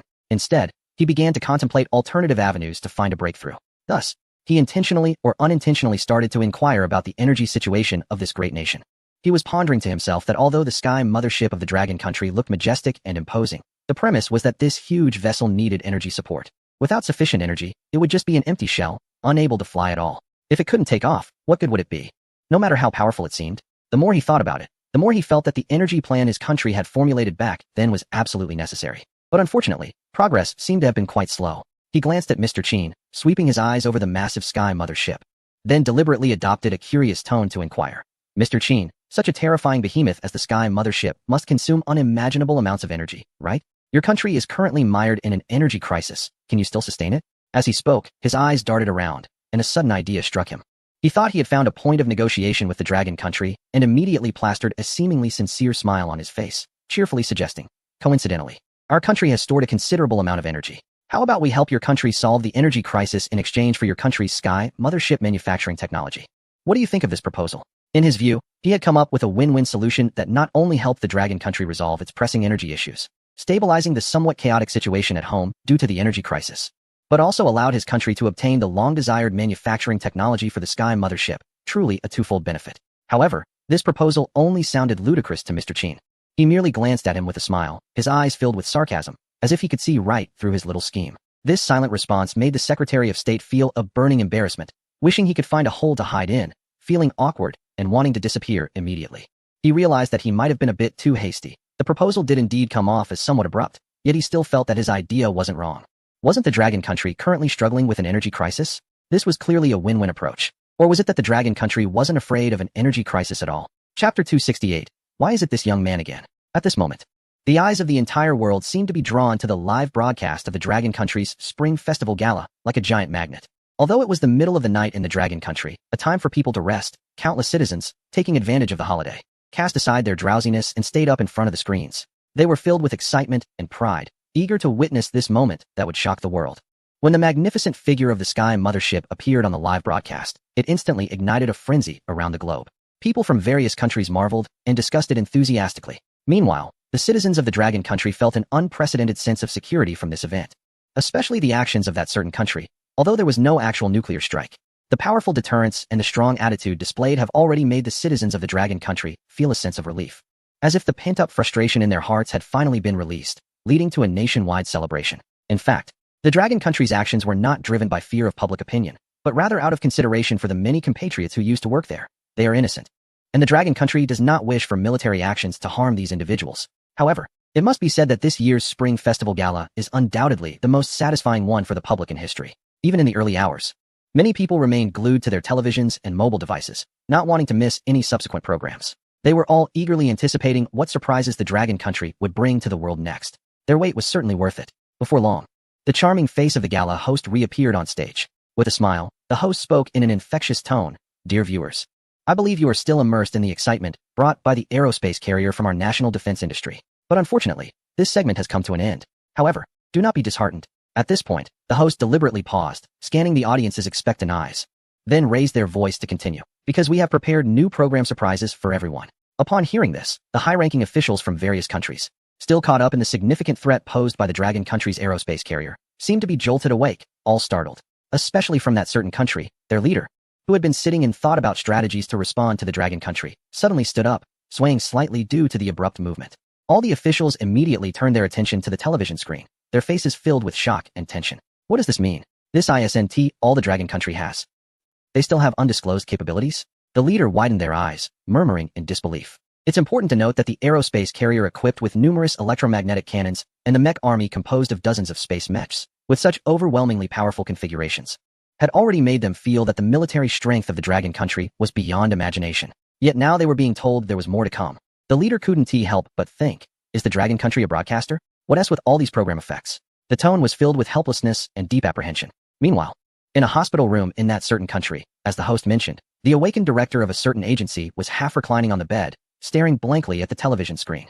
At this moment, he was still unable to extricate himself from the shock brought by the aerospace carrier. His face was a complex expression of shock, fear, and disbelief. If he had any uncertainties about the research capabilities of a certain nation before, now there was no one more certain than him that this nation possessed terrifying scientific prowess and unimaginable technological breakthroughs. The impressive aerospace mothership on the television was clearly something he recognized. It was likely the same as the concept design he had leaked before. But how could something that seemed impossible to create in his eyes be turned into reality by this nation? He racked his brain, completely unable to understand why materials deemed false and impossible to achieve in one region could come to fruition in another. Now, this nation had a new program, which made him ponder repeatedly, frowning deeply, secretly wondering if he had provided any other materials to this nation. It seemed not. The more he thought, the more anxious he became, and his confidence, already shaken by the aerospace mothership, was now completely shattered. Just as he was deep in thought, the scene on the television suddenly changed. A group of individuals from this nation appeared on the screen. They were standing on a work platform over the sea. The cold winter wind howled like a sharp blade, fiercely battering the platform and producing a whistling sound. Surprisingly, there were dozens of space mechs surrounding the platform. The scale and number of those mechs were even comparable to the mech army of the aerospace mothership. This scene sparked curiosity among the viewers, who began to speculate. What place is this? What surprise does this nation have in store next? The audience was glued to the screen, not daring to blink, eager to capture even the slightest valuable information from the footage. However, the night sea was pitch black, and apart from the rough outlines of the mechs and the platform, there was no valuable intelligence to be gleaned, leaving them anxious and helpless. At that moment, a male host appeared on the screen. Despite being in the biting cold, he stood tall and maintained a calm demeanor. He smiled at the camera and then turned around, pointing at the work platform behind him, proclaiming loudly, "Next, we will have this student representative beside me to reveal the surprise." As the host finished speaking, Su Chen's figure reappeared in the public's view. His appearance puzzled many. They thought, why is this young man here again? In the previous aerospace mothership launch ceremony, he had also stood in the spotlight. Now he was stepping forward again. Was he really a student representative? I thought it was some official's offspring. Audiences around the world voiced such questions, filled with curiosity about this young person who frequently appears at significant events. In a certain mansion in a city, Mr. and Mrs. Su were excitedly embracing each other, their faces beaming with pride and joy, shouting, Xiao Chun is on screen again. Sitting nearby, Su Yuan's eyes sparkled with admiration, envy, and excitement. A certain leader stared at the image of Su Chun and remarked thoughtfully, I didn't expect that this country values university students so highly. No wonder their scientific research capabilities can develop so rapidly. This is closely related to their emphasis on education. General Drake, listening nearby, furrowed his brows slightly, and after a moment of contemplation asked, Mr. President, should we investigate this young man's background? The leader waved his hand dismissively, expressing, there's no need. What kind of storm could a young person like him stir up? If we had to investigate everyone we meet, Smith would be overwhelmed. He is already under a lot of pressure. Everyone nodded in agreement, acknowledging the logic in his words. Moreover, they had already been thoroughly impacted by the continuous showcases from this country, leaving them with little energy to conduct such investigations. When Su Chen appeared before the public again, he actually wasn't very keen on being in the spotlight, as he preferred focusing on research work behind the scenes. However, he had no choice. He was the chief engineer of the Eternal Day project, holding the exclusive qualification to initiate this project. Indeed, this country entrusted such an important responsibility to a young person like him, which was a clear indication of the trust placed in him. At this moment, the heavy responsibility of launching the project also rested on his shoulders. The host smiled at Su Chun and said, Student, please introduce this surprise to our viewers at home. Su Chun nodded slightly, took a deep breath, and tried to calm his emotions. At this moment, the gaze of the entire world was like a spotlight focused on him. Each glance seemed to carry immense weight, yet Su Chen's eyes revealed confidence and calmness. He slowly began. Next, I will introduce the second program surprise.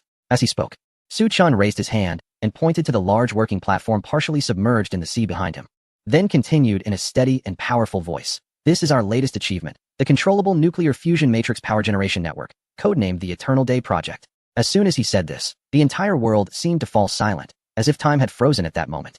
Upon hearing Su Chen mention the Controllable Nuclear Fusion Matrix Power Generation Network, the viewers worldwide were stunned, as if hit by a spell. However, the expressions on most faces were more of confusion. This was mainly because they did not understand the true value of this achievement. Controllable nuclear fusion? What is that?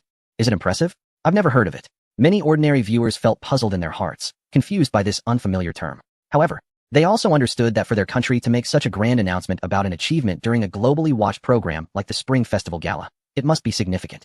Although many people knew little about controllable nuclear fusion technology, this did not diminish their admiration for the ability of their country to showcase cutting-edge technological achievements on such a grand occasion. In their minds, their country had become a realm filled with mystery and powerful technological prowess.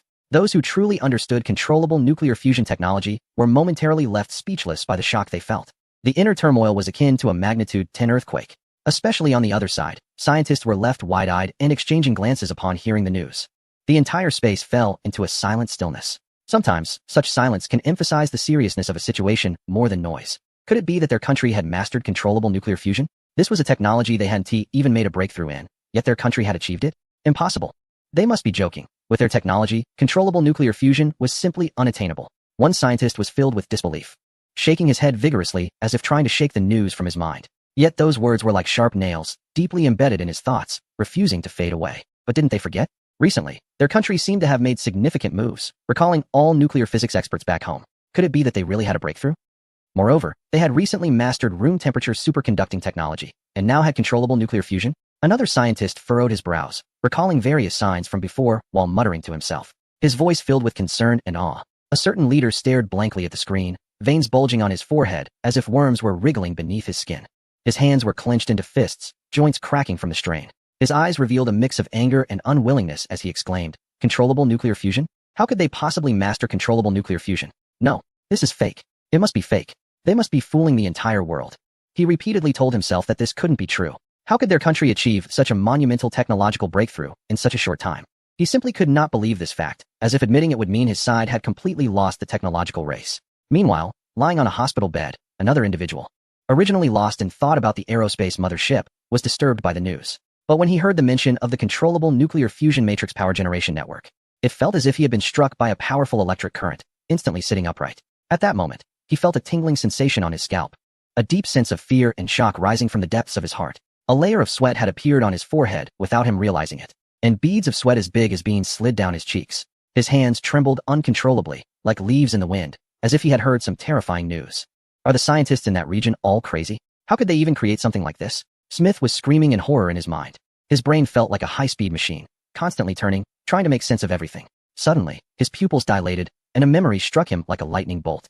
Was the controllable nuclear fusion matrix power generation network the fabricated blueprint he had sent someone to create earlier?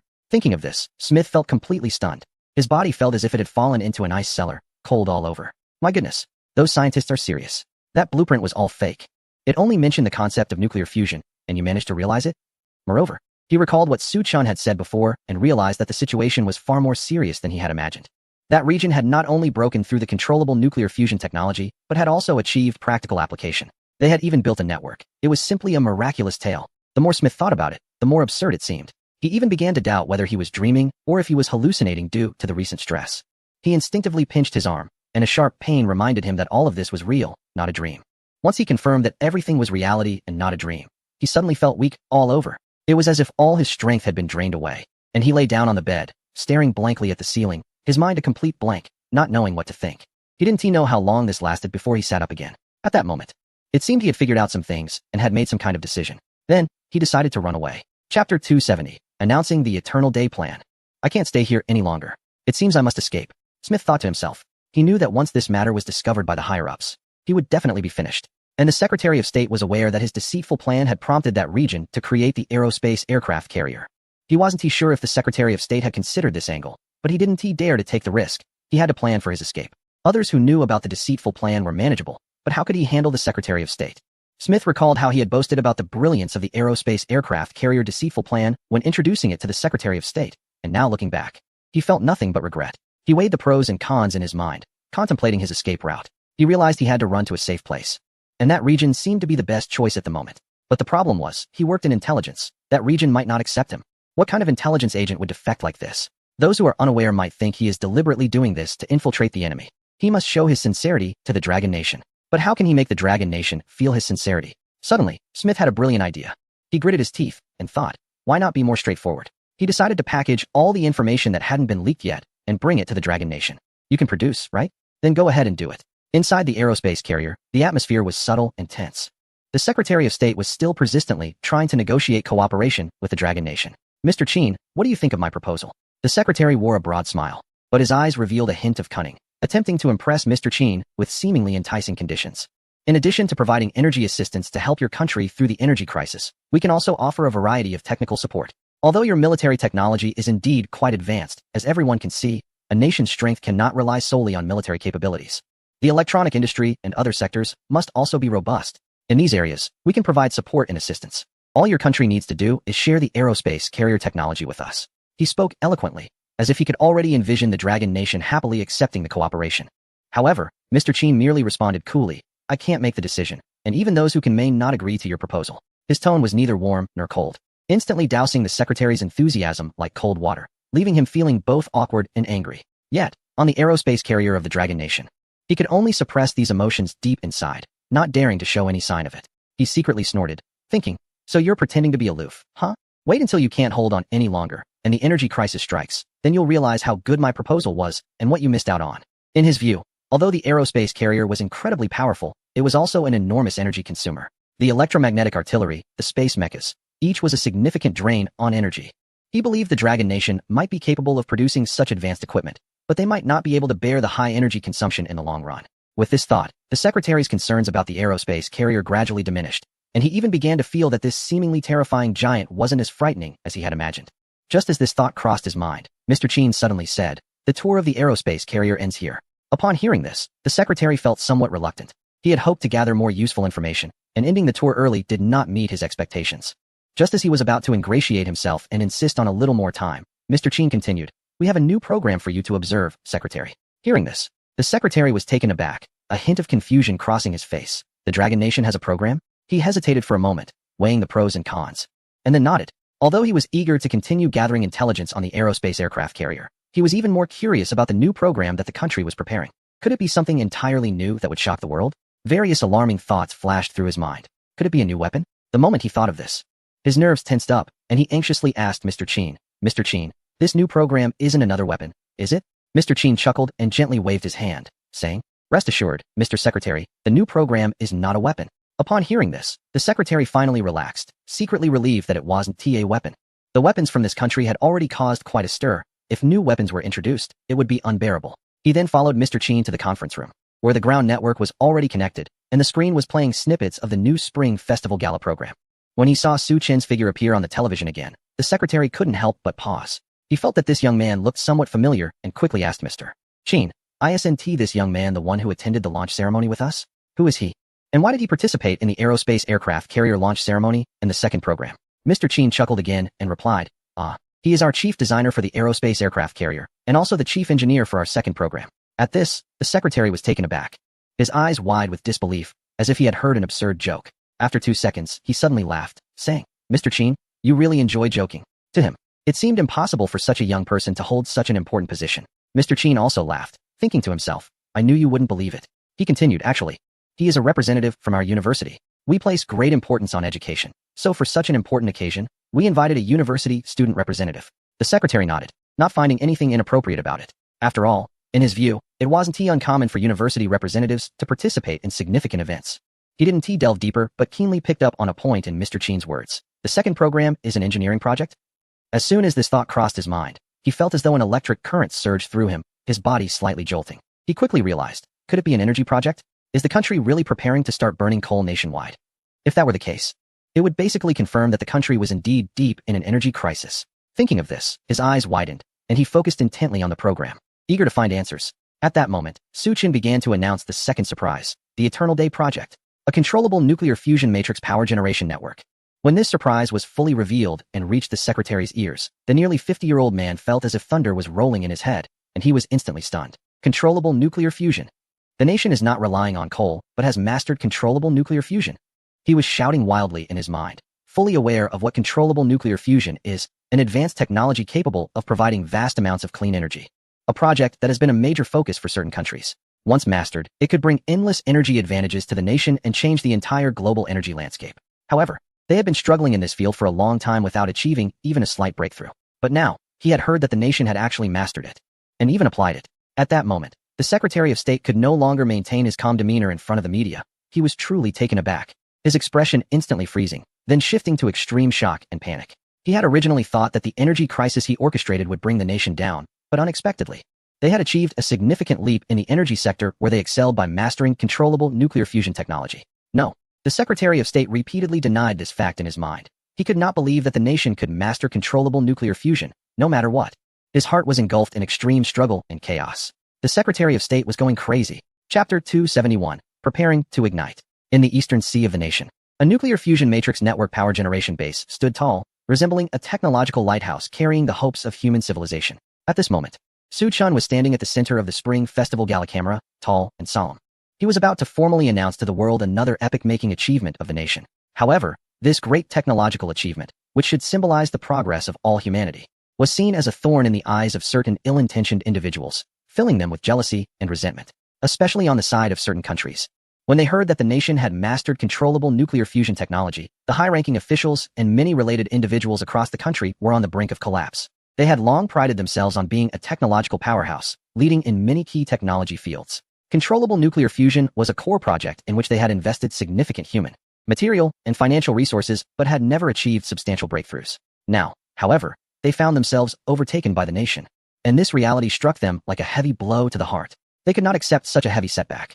Yet, even with their hearts filled with resistance and doubt, they dared not take their eyes off the program, fearing that a blink would cause them to miss some crucial information. At this moment, Su Chun on the screen spoke again, his voice steady and powerful, yet carrying a tense atmosphere. Next, we will proceed with the ignition ceremony of the nuclear fusion device. Hearing this, certain individuals thought they had misheard and instinctively murmured, "Ignition? They are serious about this." A simple thought would reveal that if the nation did not have absolute confidence, it would be impossible to conduct such a critical ignition operation under the watchful eyes of the entire world.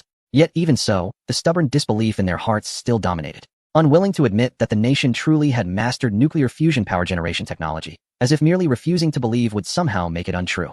Su Chin slowly walked to a device with a highly technological design. The device had smooth lines and emanated an aura of mystery and advancement. In the center of the device, there was a button protected by multiple layers. Su Chun calmly disabled the protective mechanism, then gently placed his hand on the button. At that moment, it felt as if time had frozen, with the eyes of the world, without exception, focused on this young man. Among the gazes, there were anticipation, doubt, tension, and worry, a myriad of emotions intertwined, as if the entire world was holding its breath. Su Chin took a deep breath. Although he was confident in the design of the ignition device and the preliminary tests, he couldn't help but feel a bit nervous at such a globally significant moment. However, upon reflection, it was more accurate to describe his feelings as excitement rather than anxiety. After all, compared to the shock brought by the aerospace mothership, Su Chun was equally filled with eager anticipation for the Eternal Day Plan, a major project that condensed the efforts of countless researchers and had the potential to change the global energy landscape. At that moment, others from the nation were also tense, genuinely concerned. They had sacrificed so much for this moment, countless days and nights of research, numerous experimental failures and restarts, with unimaginable hardships and sweat behind them. Even the top leaders of the nation were seated in front of screens, watching the program with focused and anxious expressions, not daring to blink, fearful of missing any crucial moment. Others from a certain region were equally nervously staring at the screen, but their thoughts were entirely different from those of the nation's people. They did not wish for the nuclear fusion ignition to succeed, despite being in different locations. A certain leader and the Secretary of State shared the same thought at this moment, silently praying for the failure of the nation's nuclear fusion device. It seemed that if this nation messed up this time, it would preserve their waning sense of technological superiority. Meanwhile, in another region, President Putin was watching the nation's program along with several high-ranking officials. Putin scanned the room, his gaze steady and profound, and asked, "Do you think the nation's nuclear fusion device can ignite successfully?" Upon hearing this, the crowd exchanged glances, momentarily unsure of how to respond, as the difficulty of controllable nuclear fusion technology was well known. After a while, a senior official slowly spoke up, "Controllable nuclear fusion technology is too advanced for us, and even for others. Although the nation has made rapid technological advancements in military industry, controllable nuclear fusion technology is different from military technology. It is the most cutting-edge energy technology known, aside from cold fusion. The nation may not necessarily succeed in this ignition." As he spoke, he furrowed his brow slightly, weighing various possibilities in his mind. The leader listened thoughtfully and nodded, then asked in response, "So you mean they might succeed?" The senior official was taken aback for a moment, carefully reflecting on his earlier words, and eventually nodded in agreement, replying, "In my view, although the difficulty is indeed high, the impression I have of the current situation in the country is no longer that of a previously average technological level. There might really be a chance of success." Despite expressing numerous doubts, he stubbornly believed in the country's potential, leaving the situation quite complicated for the others. The leader looked around at everyone again, his expression becoming serious, and calmly stated, "It seems we need to prepare for an energy war." The senior officials were momentarily stunned, and then quickly reacted, surprise etched on their faces. They all understood that once the country's controllable nuclear fusion technology was successfully ignited and applied, the global energy landscape would undergo a tremendous transformation. A new competition for energy, and even potential conflicts, seemed inevitable. Meanwhile, the senior officials from another nation were also fixated on the developments in the country. Previously, the nuclear explosion had affected many areas within their borders to varying degrees, and disaster relief should have been their primary focus at this moment. However, the Prime Minister, responsible for addressing these issues, remained glued to the television. At this moment, he was more concerned about the ignition situation than the domestic disaster, praying fervently, "Please don't succeed. Please don't succeed." Chapter 272. I think we are too panicked. Although he couldn't immediately envision the exact impact of a successful ignition on their situation, his years of experience in politics gave him a sense that it would definitely have consequences, and significant ones at that. Therefore, he could only hope for a failure in ignition. As the world was immersed in a tense atmosphere of anticipation, Su Chun took a deep breath and, under the gaze of the entire world, finally pressed the button with determination. Immediately, the nuclear fusion device, which had been shrouded in the dark night sky, suddenly illuminated. In an instant, it was dazzling. It was as if a man-made sun was rising over the sea. Strands of electric circuits, sparkling with brilliant blue light, moved swiftly across the device like agile serpents, following predetermined paths to reach their respective target devices. The scene was both spectacular and filled with a sense of technology, as if a vibrant painting depicting the future energy world was gradually unfolding. At the same time, a flood of information rushed in from various monitoring points. Ignition successful in the capital. Ignition successful in the metropolis. Ignition successful in the deep city. Ignition successful in the city of lights. Until news of successful ignition at the farthest outpost came in, the crowd that had been holding their breath at the workstation erupted into deafening cheers. In a state of confusion, the people in the room were startled by the cheering sounds coming from the program, their hearts skipping a beat as an ominous premonition washed over them. They had an inkling of what was happening, but before they could confirm their thoughts, the voice of Su Chun rang out again. His words quickly spread across the globe through the media. I announced that the nuclear fusion matrix power generation network has successfully ignited. This statement fell like a heavy bomb into the calm surface of a lake, instantly igniting a fervor worldwide. On the other side, in a meeting room, there was a heavy silence among the senior officials, the atmosphere so tense it felt like it could squeeze water out. Some had furrowed brows, while others had solemn expressions, all immersed in the shock brought by the news of the successful ignition of the nuclear fusion device from the Dragon Country, weighing the various impacts this event could have on their own nation. After a long pause, President Putin suddenly smiled, though his laughter was filled with a complex mix of helplessness and envy. He couldn't help but recall a famous saying by Napoleon, on the day the Eastern Lion awakens, the entire world must be shaken. Now, the reality was right in front of him, and it was clear that this lion had opened its eyes, showcasing incredible power in an unstoppable manner, continuously creating remarkable achievements in the field of technology, which was truly awe-inspiring. At that moment, a senior official couldn't help but ask Putin, Mr. President, what should we do next? There was a hint of anxiety and confusion in their tone. After all, this significant breakthrough in technology by the Dragon Country could potentially alter the existing international landscape, and they needed to quickly determine a response strategy. Putin shrugged helplessly and said calmly, there's no need to panic. We are not enemies of the Dragon Country. Moreover, upon further thought, the Dragon Country mastering advanced nuclear fusion technology may not necessarily be a bad thing for us. The ones who should be worried are those on the other side. He understood well that while the rise of the Dragon Country would bring new competition, in the long run, it could also create more opportunities for development for all nations. For them, cooperation might be a better choice. Meanwhile, those who had been attempting to suppress the development of other nations and maintain hegemony were probably the ones feeling the most uneasy. As Putin had mentioned, the meeting room on the other side had erupted into chaos. What? The Dragon Country's nuclear fusion device has ignited successfully? Did they really manage to achieve this? Oh my goodness. Tell me this isn't true. I must be dreaming, right? The high-ranking officials were wide-eyed, disbelief written all over their faces. They shouted while rubbing their eyes vigorously, as if that could erase this harsh reality. Facing the truth, the technology of the Dragon Country was several streets ahead. A senior official, looking defeated, sighed and said, their technological explosion is deeply enviable and frustrating. Some scoffed, trying to downplay the impact of this achievement, claiming, so what if they mastered nuclear fusion technology? What does one technology really count for? Are you suffering from amnesia? A voice exclaimed, isn't it more than just technology? Have you forgotten about their aerospace aircraft carrier, their mechs, their electromagnetic naval guns, and their room temperature superconductors? The person next to him immediately retorted, his voice rising with excitement. He listed the advanced technological achievements of the nation, further emphasizing its current strong technological prowess, which made everyone present feel an even greater sense of pressure. The leader of a certain country could no longer listen, shouting, shut up. His face was so dark it seemed like water could drip from it, and his brows were tightly knitted together. The noise was of no use at this moment. What I want to know is whether this nuclear fusion technology can turn around the energy crisis. His gaze swept over the crowd, revealing urgency and anxiety in his eyes, as this was a critical issue concerning global dynamics and strategic planning, which everyone was concerned about. Even if the nation's technology is impressive, even if it has mastered the terrifying controllable nuclear fusion technology, if it cannot resolve the energy crisis, then in this vital area, it is of no use. Especially with this energy crisis, which is swift and devastating, affecting the entire globe. As a major energy-consuming nation, can it cope with this severe energy crisis using controllable nuclear fusion technology? Everyone felt uncertain and was waiting for a professional analysis. At this moment, an expert suddenly spoke up. Mr. President and esteemed guests, please allow me to say a few words. All eyes turned toward him. He was an expert in energy matters and one of the main leaders of the nuclear fusion technology project. He had long been engaged in the energy field, particularly in the research of nuclear fusion technology, and had a deep understanding of this area. In fact, he understood better than those present the significant impact of the nation mastering nuclear fusion technology on various countries, so his speech was highly anticipated. Dr. Sickle, please go ahead. The leader urged, signaling for the doctor to continue his remarks. He hoped to gain a professional perspective on the current situation and see if there were any opportunities or countermeasures. Dr. Sickle nodded, first organizing his thoughts as he slowly scanned the crowd before speaking. I think we are overreacting. Dr. Sickle continued, this technology will certainly take a long time from breakthrough to application, and this energy crisis has a tremendous impact. The nation may not have enough time to apply nuclear fusion technology to energy development. His words were calm and logical, attempting to reassure everyone from the perspective of the technological application timeline, suggesting that even if the nation had mastered the technology, it would not necessarily solve the energy crisis immediately. Upon hearing his words, the crowd fell into a brief contemplation, feeling that there was some truth to his statement, and their earlier panic began to subside a bit. However, at this moment, General Derek expressed a different opinion.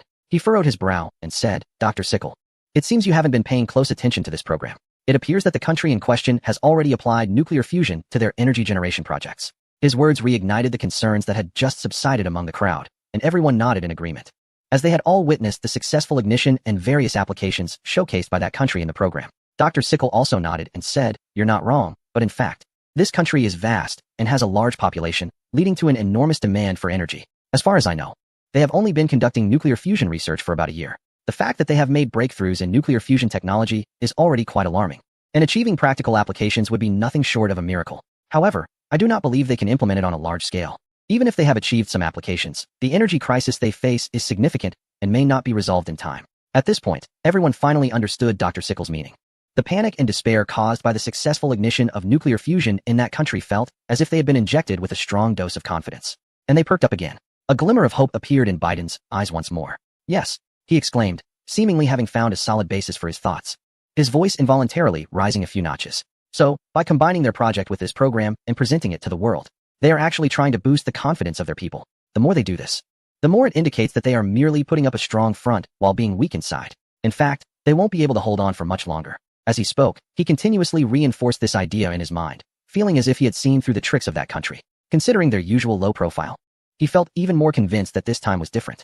They must be hollow inside, merely trying to create an illusion of strength through this display. The higher-ups from that region also cast appreciative glances at Dr. Sickle, their eyes filled with admiration and recognition, continuously praising him, as expected of Dr. Sickle. "Your analysis is very reasonable. In this case, we don't have to worry too much. Who would have thought that this cunning country almost tricked us?" Now, it was a matter of watching how they would respond after the energy crisis erupted. Dr. Sickle basked in the praise, feeling immensely proud, and he became somewhat elated, wearing a confident smile on his face, increasingly convinced of his correct judgment. He even brazenly stated, "I understand this country too well.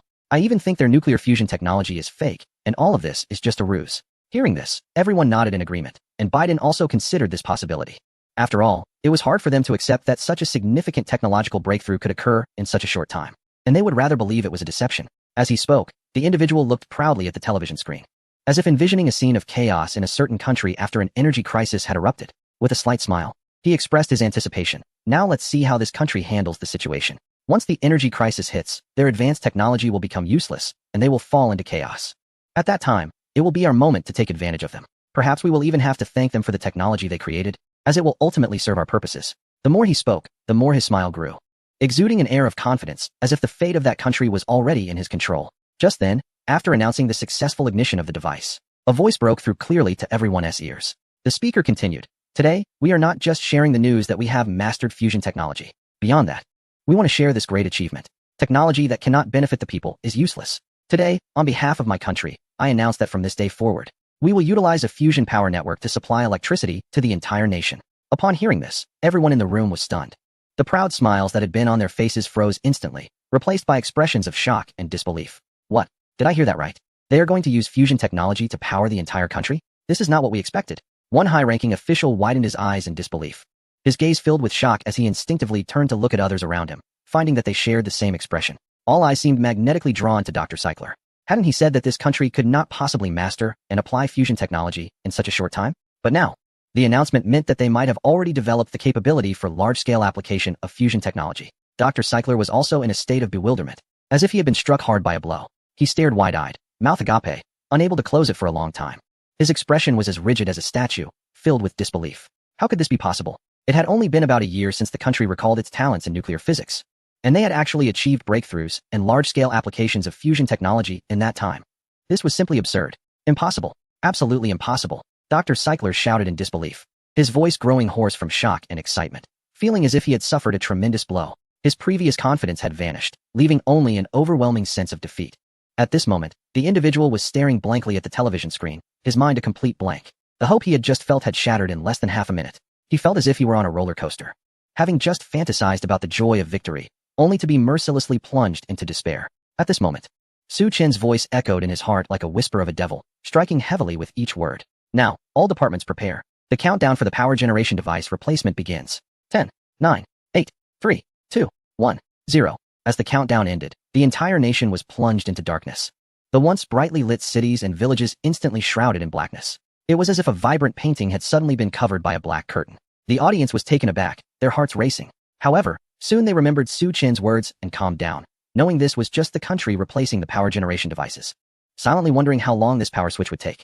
Then, in the next moment, just as everyone was still speculating and waiting, the power returned instantly. The bright lights and flickering appliances resumed as if darkness had never descended. Everyone was stunned, staring blankly at their surroundings now illuminated, filled with shock and surprise, unconsciously murmuring, "Is this really happening?" Chapter 274, 100 times cheaper. In the conference room, the atmosphere was oppressive yet absurd. The leader sat like a wooden statue, staring at the screen, his expression frozen in a daze, unable to recover for a long time. He pointed at the screen, his voice trembling from shock, loudly questioning, "What does this mean? It's done already?" In less than a minute, in just a few seconds, their power generation device transformed from traditional to nuclear fusion? This is too exaggerated. It must be fake. It has to be fake. His words were filled with disbelief and doubt.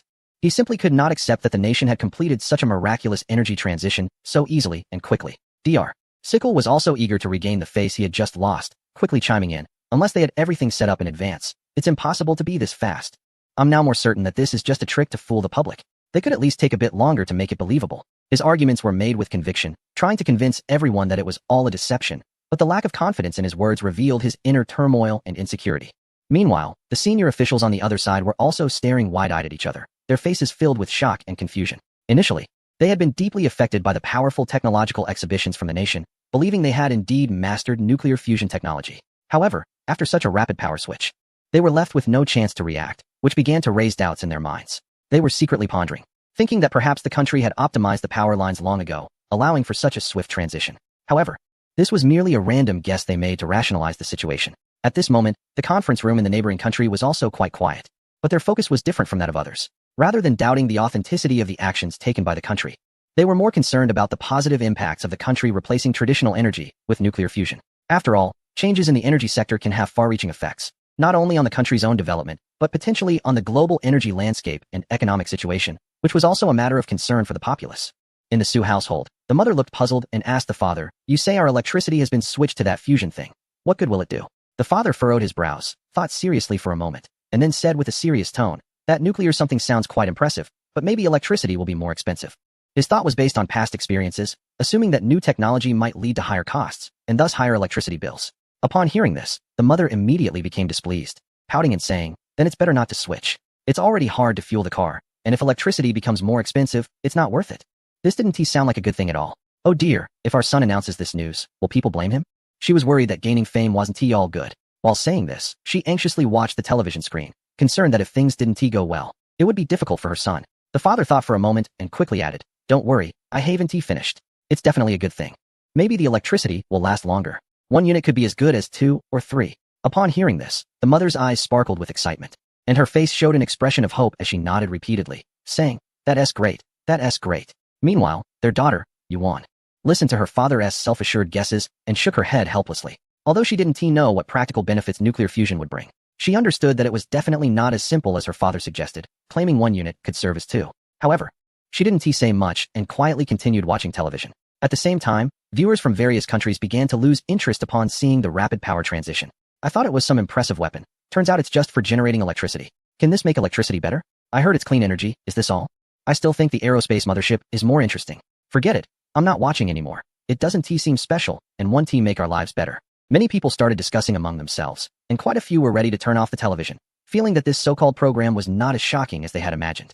At that moment, a magnetic and steady voice from Su Chen came through the screen, instantly capturing everyone's attention. "As I mentioned earlier, we, the citizens, have now adopted clean energy, but cleanliness is merely a bonus gift from our nation for the new year." Su Chen spoke slowly at first, a mysterious smile on his face, deliberately building suspense. His timing was perfect. Those who were losing interest and were almost about to press the television remote's off button paused their actions. Curiosity sparked within them about what surprise this nation had in store, and they turned their eyes back to the screen. Then, Su Chen continued, raising a finger. He elevated his tone, filled with excitement and pride. "The real New Year gift is 1 cent. From now on, we only need 1 cent for a kilowatt hour. Whether for commercial or industrial use, whether you're using electricity for mining or other purposes, it's just 1 cent." Hearing this, The entire world seemed to press the pause button, falling into silence once again. Everyone appeared frozen in place, their minds buzzing from this sudden announcement. After a few seconds, it was as if a heavy bomb was dropped into a calm lake, and the world erupted once more. Inside the Su household, Su's parents were beaming with uncontrollable joy and excitement. They hugged each other tightly, thrilled as if they had won a huge lottery. Did you hear what Xiaochen said? 1 cent. From now on, it's only 1 cent for a kilowatt hour. What's the difference from free? Su's mother exclaimed, her voice slightly trembling with excitement. Tears of joy sparkling in her eyes. She never expected her son's announcement to be so shocking. Honey, we won't have to save electricity anymore.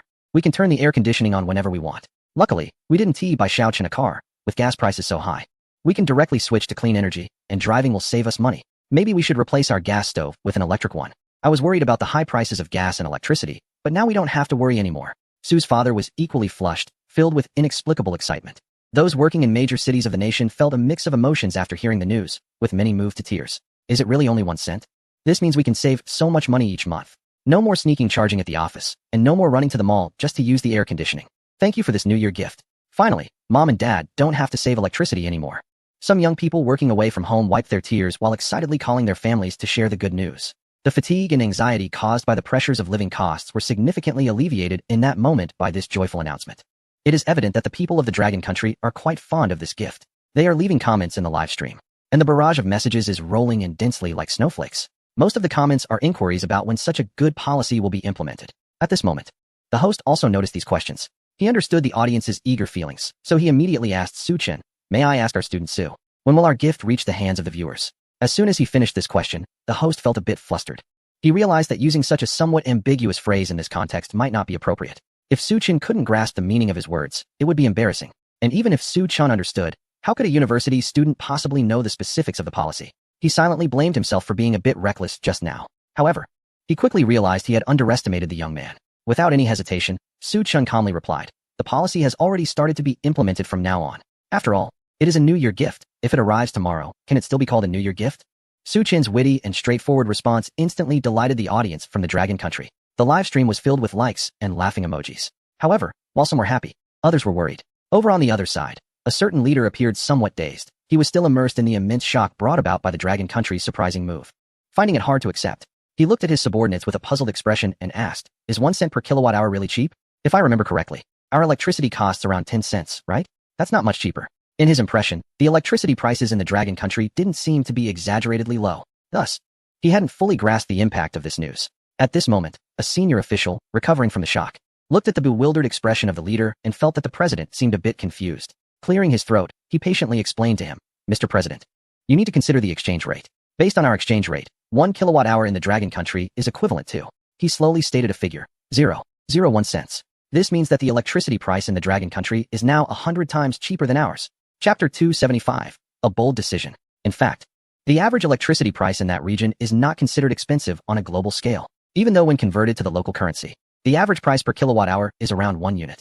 However, the average monthly salary of their citizens can reach about $3,000. Therefore, from an overall cost of living perspective, the pressure caused by electricity on the public is relatively small. Nevertheless, even so, when the news of 1 cent per kilowatt hour from the Dragon Country came through, it was like a bombshell, shocking everyone there. They never expected that the Dragon Country could lower the electricity price to such an incredible level. This completely exceeded their imagination. This has made them increasingly aware of the remarkable breakthroughs that the nation has achieved in the energy sector. Not only are people in certain regions envious, but countries around the world have also begun to admire this nation upon hearing the news. Over in another region, a prominent leader listened intently to the impactful words just spoken, lost in thought, his eyes filled with shock and emotion. He murmured to himself, 1 cent. Electricity only costs 1 cent. Did I hear that wrong? No, it really is just 1 cent. Is this the power of fusion technology? He understands deeply the importance of energy for a nation's development. And this nation is not only able to provide a vast amount of clean energy through fusion technology, but can also reduce energy prices to unprecedented levels, which he finds terrifying. This means that the nation has reached the pinnacle of the energy sector. The potential for future development is limitless. In another region, people were equally stunned, exchanging incredulous glances. 1 cent. Is fusion technology really that powerful? It can bring electricity prices down to 1 cent. Our electricity prices converted to their currency are around 13 units, which is 130 times more. A senior official spoke with a tone of deep frustration and helplessness. The leader of this region was even more devastated. His face turned pale, beads of cold sweat forming on his forehead and trickling down his cheeks. He thought further. Energy is not just about the daily lives of the people. it is closely linked to the industrial development of the entire nation. Currently, the world is shrouded in an energy crisis, and industries in various countries are suffering severe blows. Production is limited, costs are soaring, and many businesses are struggling to survive, some on the brink of collapse. Yet at this moment, the nation has introduced such inexpensive energy, which is like a shot in the arm for its own industry. If this continues, the nation's industry, with its advantage of cheap and abundant energy, will surely achieve leapfrog development, leaving other countries far behind. The leader grew increasingly anxious, as if he could already see his country falling further behind in international competition, feeling powerless and filled with regret. At this moment, they finally understood the immense impact that this nation's mastery of fusion technology has on them. While everyone else is overwhelmed by the energy crisis, this nation can cleverly turn it into a fantastic opportunity for its own development. Is this what they call national fortune? Has this nation's fortune truly become so prosperous? A series of questions lingered in their minds, yet they found no answers. Meanwhile, in another region, several major conglomerates were gathered together, originally accompanied by celebrities for entertainment. But upon hearing the news, they found the distractions suddenly dull. One conglomerate leader furrowed his brow and said with concern, "This nation is growing stronger and stronger. If we continue to oppose them, we might be inviting disaster upon ourselves." Another tycoon chimed in, "However, as we have already left a bad impression in the hearts of that country, turning to them now might not be believed, and we could face retaliation instead." At this moment, an elder chuckled, his smile revealing a hint of cunning. He leisurely said, "You don't understand. The attitude that can determine our stance is that of the leader of our nation. As long as we elect a new leader who presents a friendly image towards that country, we will naturally win the favor of its people. Gaining the recognition of their high-level officials is just a matter of time. As for the retaliation, once we become their allies, it will depend on our new master, and they will definitely assist us. However, this indeed requires careful planning and further observation." Everyone pondered over the elder's words and began to contemplate their future choices. At this time, it was the cold winter season in the European region, with exceptionally frigid weather. Even though every household was using expensive natural gas for heating, it couldn't completely fend off the harsh cold brought by the high latitude. People wrapped themselves in thick blankets, gathered around the fireplace, and watched the festive gala from that country, trying to draw warmth from the lively atmosphere. A family was gathered around the fireplace, watching the gala. Due to the impact of the energy crisis, the price of natural gas had risen to a level that was burdensome for ordinary families, and everyone was worried about the high energy costs. The male and female heads of the household showed surprise at what they heard. While they felt that a small amount seemed cheap, they had no clear concept of how cheap it actually was. Seeing her college-aged son George looking particularly shocked, the mother curiously asked, "George, can you check for your beautiful mother how much a penny from that country is equivalent to in euros?" George snapped out of his shock and quickly pulled out his phone, opening a currency conversion app. After a quick calculation, when he saw the result on the screen, his eyes widened, and he exclaimed, 000 euros. Both parents stared at the number in disbelief, their faces filled with astonishment. The mother exclaimed, "The electricity price there is just outrageous. With such cheap electricity, do we still need the fireplace? Isn't that country a developing nation? Why do they have such benefits? Why? No, we need to access such cheap electricity too. We need to catch up with them." George also became excited, saying, "Okay, Mom and Dad. Tomorrow we will organize a protest to demand that the government find a way for us to access such cheap electricity." Not tomorrow. George's father stood up, his expression serious, striking a very masculine pose, and clenched his fist, saying, "We will do it today, right now." George's parents quickly grabbed their phones and began to contact friends, family, and community members. The scene felt like preparing for an incredibly important battle. Just as they were all set to depart, George's father called out, "Hurry up, George, get dressed. We're leaving." However, at that moment, George suddenly pointed at the television and said, "It seems we don't need to march anymore." His parents looked at each other in confusion and asked, "Why, George?" George gestured for them to look at the TV. On the screen, a young person from a certain country continued speaking. "In fact, our original intention in creating a nuclear fusion power generation network was to benefit our citizens. But we later discovered that our energy resources are more abundant than we could imagine. So we made a bold decision. We decided to invite countries around the world that are struggling with an energy crisis. If you also want to have such affordable and efficient energy, please contact us. You only need to bear the costs of building the transmission network, and we can provide you with this energy." Chapter 276. Should we go back home? This statement from the young person was like a giant stone thrown into a calm lake, instantly creating ripples of excitement among people worldwide. It sparked genuine cheers and joy. Did I hear that right? They are actually willing to share this affordable energy with us. I can't believe it. An ordinary citizen from a region in Europe exclaimed, tears welling up in their eyes, as if they couldn't believe such good news had truly arrived. It turned out that this country was the one truly benefiting humanity. They were far superior to those who only use morality as a facade. A young person in South America expressed similar sentiments on social media, filled with admiration for this country and disdain for others. In comparison, this nation's responsibility and generosity appeared even more commendable. Just thinking about the prospect of using such affordable energy filled me with excitement. In a city in another region, a family sat together, watching the news on TV. their faces beaming with anticipation and joy. This country is truly amazing. People around the world expressed their heartfelt admiration. Cheers and applause gathered through various online channels, creating a wave of gratitude and praise for this nation. Who would have thought that the one to rescue us from the energy crisis would be this country? An elderly person from another region had tears in their eyes. This initiative undoubtedly brought new hope to a land long troubled by energy shortages. A hope for a better life. Even the renowned writer Hertz was deeply moved by this action. To commemorate this remarkable feat, he dedicated time and effort to write a book titled As Winter Descends Upon Us. This nation saves us from peril. Once published, the book garnered widespread attention globally. Many rushed to read it, eager to gain a deeper understanding of this nation's great contribution and the profound significance behind it. Learning about the willingness to open energy cooperation, leaders from various countries could no longer sit idle and began calling this country. The phone rang incessantly in the energy agency's office, as officials eagerly hoped to sign an energy trade agreement. After all, countries are currently in dire straits due to the energy crisis, with shortages leading to numerous social issues, industrial shutdowns, and restricted lives for the public. Everyone is struggling. At this moment, the prospect of affordable and reliable energy from another nation feels like a much-needed relief for them, a tremendous opportunity. However, some nations are exceptions, particularly those with internal turmoil and a tense atmosphere. Anxiety and fear were etched on everyone's face. The leader of one nation quickly recognized the intentions behind the offer. With furrowed brows and deep concern in his eyes, he pondered. This nation seems poised to monopolize the planet's power resources. It's a terrifying plan, and if successful, it would significantly constrain other nations in terms of energy supply. The consequences are unimaginable. He feared that no one would dare confront this nation directly, lest they face the threat of having their energy supplies cut off. The more he thought about it, the more fear consumed him, and the confidence he once felt vanished completely. He couldn't help but exclaim, "They are truly playing a grand game." At that moment, a senior official, steeling himself, spoke up. "It's impossible for only our country to see through this scheme. Although the energy prices are enticing, many nations would surely prefer to maintain their independence rather than hand over control." He tried to comfort everyone by suggesting that perhaps the situation wasn't as dire as it seemed. However, as soon as he finished speaking, he sensed something was amiss. His face turned pale, and the expressions of the other senior officials quickly shifted from cautious hope to despair. Suddenly, they were struck by a realization like a bolt of lightning. The leader felt a shiver run through him, his legs weak as he shakily returned to his seat. Anger and regret intertwined within him, and he could no longer contain his emotions. He pounded the table several times, shouting, "It's wrong. It's all wrong." In the past, some nations might have insisted on independent energy development. But what is happening now? Countries are suffering from an energy crisis. With affordable and helpful energy right in front of them, why worry about anything else? They could use it to get through the current crisis and figure things out later. Of course, whether the public would accept the withdrawal afterward is another issue. However, in the face of a massive energy crisis, many nations will definitely prioritize solving immediate problems. There is no choice. If they don't, there will be riots. So even knowing that this could lead to a monopoly on energy, it's of no consequence. Biden let out a deep sigh, the heavy sound seemingly expressing their current helplessness and despair.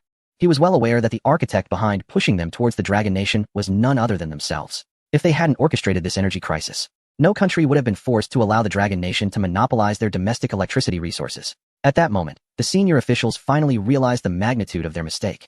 They initially thought they could suppress the Dragon Nation through the energy crisis and solidify their own hegemonic position, but unexpectedly, it backfired. The energy crisis they orchestrated not only failed to destroy the Dragon Nation, but instead helped them thrive once again, indirectly aiding the Dragon Nation in monopolizing global electricity resources. Just thinking about this made Biden and the other senior officials want to cry. The bitterness and regret in their hearts were beyond words. In fact, if Biden knew that a young person from the Dragon Nation was responsible for leading things to this point, he would probably feel even more like crying. It was a violation of ethics to bully an elderly man of 70. At this moment, Biden was feeling incredibly frustrated, yet he was helpless, only able to stew in his anger. At that moment, General Derrick's voice broke the silence. He looked at Biden, hesitated for a moment, and finally spoke up. "Mr. President, if the Dragon Nation dares to set electricity prices at 1 cent and calls on countries across the blue planet to cooperate with them, doesn't it mean they are no longer afraid of the impact of the energy crisis? Or that they can control the energy crisis within their manageable range?" His words, although phrased delicately, were quite clear, reminding everyone that the Dragon Nation seemed to have gained an absolute advantage in energy matters, and the previous plans were likely to be in jeopardy. Biden sighed helplessly. With a grim expression he responded, "Are you suggesting that our energy plan has failed?" Derrick hesitated again, but finally mustered the courage to say, "From the current situation, it seems that way." As soon as he said this, the hearts of everyone in the conference room seemed to plunge into an abyss, sinking to the bottom. They had held onto a glimmer of hope, but now even that last hope had been shattered. The plan not only failed but also backfired to help the Dragon Nation, which was an incredibly heavy blow. Biden's anger flared up, and he questioned furiously, "Who proposed this plan? I have reason to suspect they are a traitor." He glared at everyone. as if searching for the culprit among their faces. Suddenly, he smacked his forehead and remembered it was the Secretary of State who was far away in the Dragon Nation. But at that moment, he couldn't even scold the Secretary of State, as they were in another country. Moreover, upon further reflection, he realized he couldn't just blame the Secretary of State, since he had nodded in agreement when the proposal was made. He could only blame his own bad luck for ending up in such a situation. With that thought, he sighed again. Meanwhile, the Secretary of State, far away in the Dragon Nation, was also reeling from a series of electricity policies that had left him utterly devastated. He stood there, his face pale and his eyes vacant, fully aware that his plans had once again fallen apart. His mind was racing with a single question. Should he still go back home? Chapter 277. Breaking the defense in a certain country's energy department. A bustling scene unfolded. The director, Wang Chongling, was overwhelmed with work. High-ranking officials from various nations across the Blue Planet were reaching out, all with a singular purpose: to secure access to the country's affordable and efficient energy resources as soon as possible. The nations contacting them were diverse, spanning across all continents, including some lesser-known small countries that even Wang Chongling had never heard of before. They were all eagerly hoping to connect with the country's nuclear fusion power grid, wishing to escape the troubles of the energy crisis. Wang Chongling instructed his subordinates to mark these interested nations on a map. Once the markings were complete, he was pleasantly surprised to find that these countries covered more than half of the Blue Planet's map. In that instant, the fatigue he had accumulated over time seemed to vanish, and he suddenly felt an overwhelming excitement. He knew very well that if the country could successfully extend its power grid to these nations, it would bring in a continuous stream of revenue. As the director of the energy department, he understood the intricacies involved. Even though the current electricity price was set very low at just 1 cent per kilowatt hour, the amount of electricity generated by the nuclear fusion network was astonishing. With such a massive supply of electricity, not only would the revenue not decrease due to the low prices, but it would actually increase further as the number of countries and the scale of usage expanded. In other words, the more countries that used this energy in the future, the more substantial the profits for the country in the energy sector would be. If this trend continued, the nation would be very close to establishing an energy empire, monopolizing the entire Blue Planet's energy resources. All of this was thanks to an energy crisis orchestrated by certain powers. They had tried to suppress the country using energy means, but ended up inadvertently helping it instead. Otherwise, how could there be such a favorable situation now? At that moment, in his hometown in the northeast, Wang Chongling felt an immense sense of relief. Even wishing he could shake hands with the higher-ups of that certain power and say, "Thank you for bringing us clients." Lost in thought, he couldn't help but laugh out loud. This director, who had long been tormented by the energy crisis and worried about energy supply and development issues, could finally take a breath and get a good night's sleep. Just then, one of his subordinates approached with a worried expression and said, "Director, when we connect with those countries for energy project cooperation, I feel that many of them may not genuinely want to use our energy, or rather, some of them seem quite conflicted. They are afraid of us monopolizing their domestic energy supplies. I am worried that they just want to use our energy to get their current projects off the ground and help them through this energy crisis. But once the crisis passes, they might very well backtrack." Regarding this concern from his subordinate, Wang Chongling had indeed thought about it, but he was not worried at all. He shook the contract he had prepared in his hand, displaying a confident and calm smile as he said, "What is there to fear? We have at least 10 years of project cooperation. In 10 years, not to mention how much we can earn. Just this long duration will be enough for the citizens of those countries, as our clients, to gradually get used to our cheap and efficient energy. By then, if any country wants to end cooperation with us and restore the original electricity prices, we won't need to worry at all. The citizens will naturally speak on our behalf."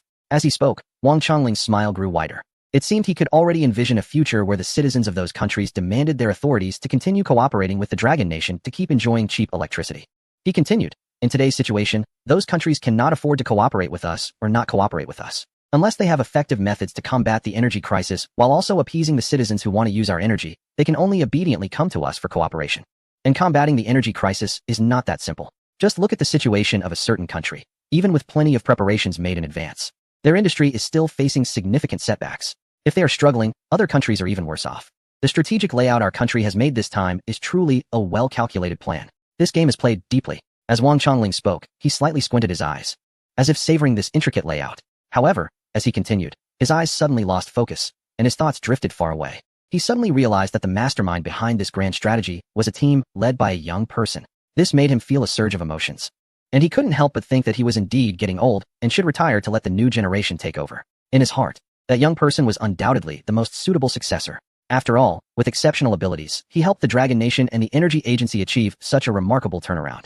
However, he also understood that the young person surely did not care for his position. Given the talent displayed and the responsibilities shouldered, there were indeed broader horizons for him to showcase his skills. His small position as the head of the Energy Agency was hardly worthy of such talent. He heard that the young comrade was now preparing for interstellar colonization and farming on other planets. My little corner of the world cannot confine a soaring eagle. Wang Chongling sighed inwardly, his face filled with admiration and praise for the young man. Just then, a staff member entered, interrupting his thoughts. The staff member reported, "Director, we have received cooperation requests from a certain country and another entity." Without a moment's hesitation, Wang Chongling said decisively, "Reject them all." His tone was firm and unwavering. "Understood, Director." The staff responded and turned to convey the instructions. On the other side, after receiving the news that they were rejected by a certain country, the higher-ups were all stunned, exchanging glances with each other, first showing expressions of disbelief, which soon turned to anger. "So this is how it is, huh? They really stepped into a soft spot this time." The Prime Minister slammed the table, stood up, and said, "I will personally negotiate with them." The Prime Minister adopted a commanding stance, as if he believed that his involvement could change the outcome. He immediately arranged for someone to contact the energy agency of that country. However, the tone was quite respectful, completely devoid of the arrogance from before. It was clear that despite having hosted a grand fireworks display in their territory recently, which had significantly intimidated them, they seemed to have forgotten that incident. In order to secure energy cooperation, they were now adopting a much lower posture. Once the call connected, after some pleasantries, the Prime Minister got straight to the point. "We truly hope to engage in energy cooperation with your country. However, we were rejected, and we find this quite puzzling. Is there a technical issue?" His tone was filled with grievance and confusion, attempting to probe for any possible shift in the situation. On the other end of the line, Wang Chongling listened calmly and replied, "Technical issues are not a significant problem for us. It's simply that we do not have a good impression of you and do not wish to cooperate." His words were quite blunt, clearly stating his position. They just simply didn't want to cooperate. Upon hearing this, the Prime Minister was momentarily taken aback. He never expected the other party to be so direct and so disrespectful. Thinking to himself, how can they be so rude? Or is this something they were instructed to say? Despite feeling furious, the Prime Minister restrained his anger and tried to keep his tone as calm as possible, saying, "It seems your country has quite an opinion of us." Wang Chongling snorted coldly and responded without any concealment. "It's not merely an opinion, it's a fact. You have been restless for the past 2 years, helping others target us, and even venerating that ridiculous shrine. How can we have a good impression of you?" Each word felt like a sharp blade, piercing directly at the Prime Minister. His anger surged, and he unconsciously clenched his fists, his face turning bright red. Yet, he still managed to hold back his rage. After all, energy cooperation was far too important for them, and if he ruined it out of impulse, he wouldn't be able to explain it back home. Wang Chongling was surprised that the other party could still endure, thinking, "I didn't expect this guy to be so patient, like a ninja turtle, truly able to endure." However, Wang Chongling's voice rang out again, as if he intended to test the other side. Speaking slowly, the Prime Minister's eyes widened suddenly, and the anger that had almost reached his throat dissipated significantly as he seemed to catch a glimmer of hope, hastily saying, "Please, go ahead." Wang Chongling picked up his teacup and took a gentle sip, moistening his throat. He recalled the plan that was finalized after discussions with higher authorities, and then said, "The fireworks show we prepared for our compatriots ended up benefiting you. You only expressed a couple of thanks without any sincerity. How about this? Pay for the fireworks. 300 billion in currency. By the way, get rid of that annoying shrine, and we'll agree to." Before Wang Chongling could finish his sentence, he heard the busy tone on the other end of the line. The Prime Minister abruptly hung up the phone. Wang Chongling smiled, taking another sip of the tasteless tea, which somehow felt particularly sweet. Meanwhile, in an office of a certain governmental building, an angry roar echoed. "This is too much. This is too much." Chapter 278. New ideas. The Spring Festival Gala surprises had all been revealed. The spectacular and world-shocking segments had concluded. Following the heartfelt farewell from the host, the gala program gradually approached its end. The lively atmosphere on stage slowly faded, while Su Chen's work continued without any sign of stopping. At this moment, he was sitting in the control room, surrounded by various advanced instruments and equipment, with screens flashing data and monitoring images. He was intently watching, constantly monitoring the operation of the nuclear fusion power generation network. This was crucial for the national and potentially global energy supply, requiring utmost attention. At the same time, he needed to meticulously collect various data for future analysis and research, and more importantly, be able to detect and respond to any possible emergencies at the first moment.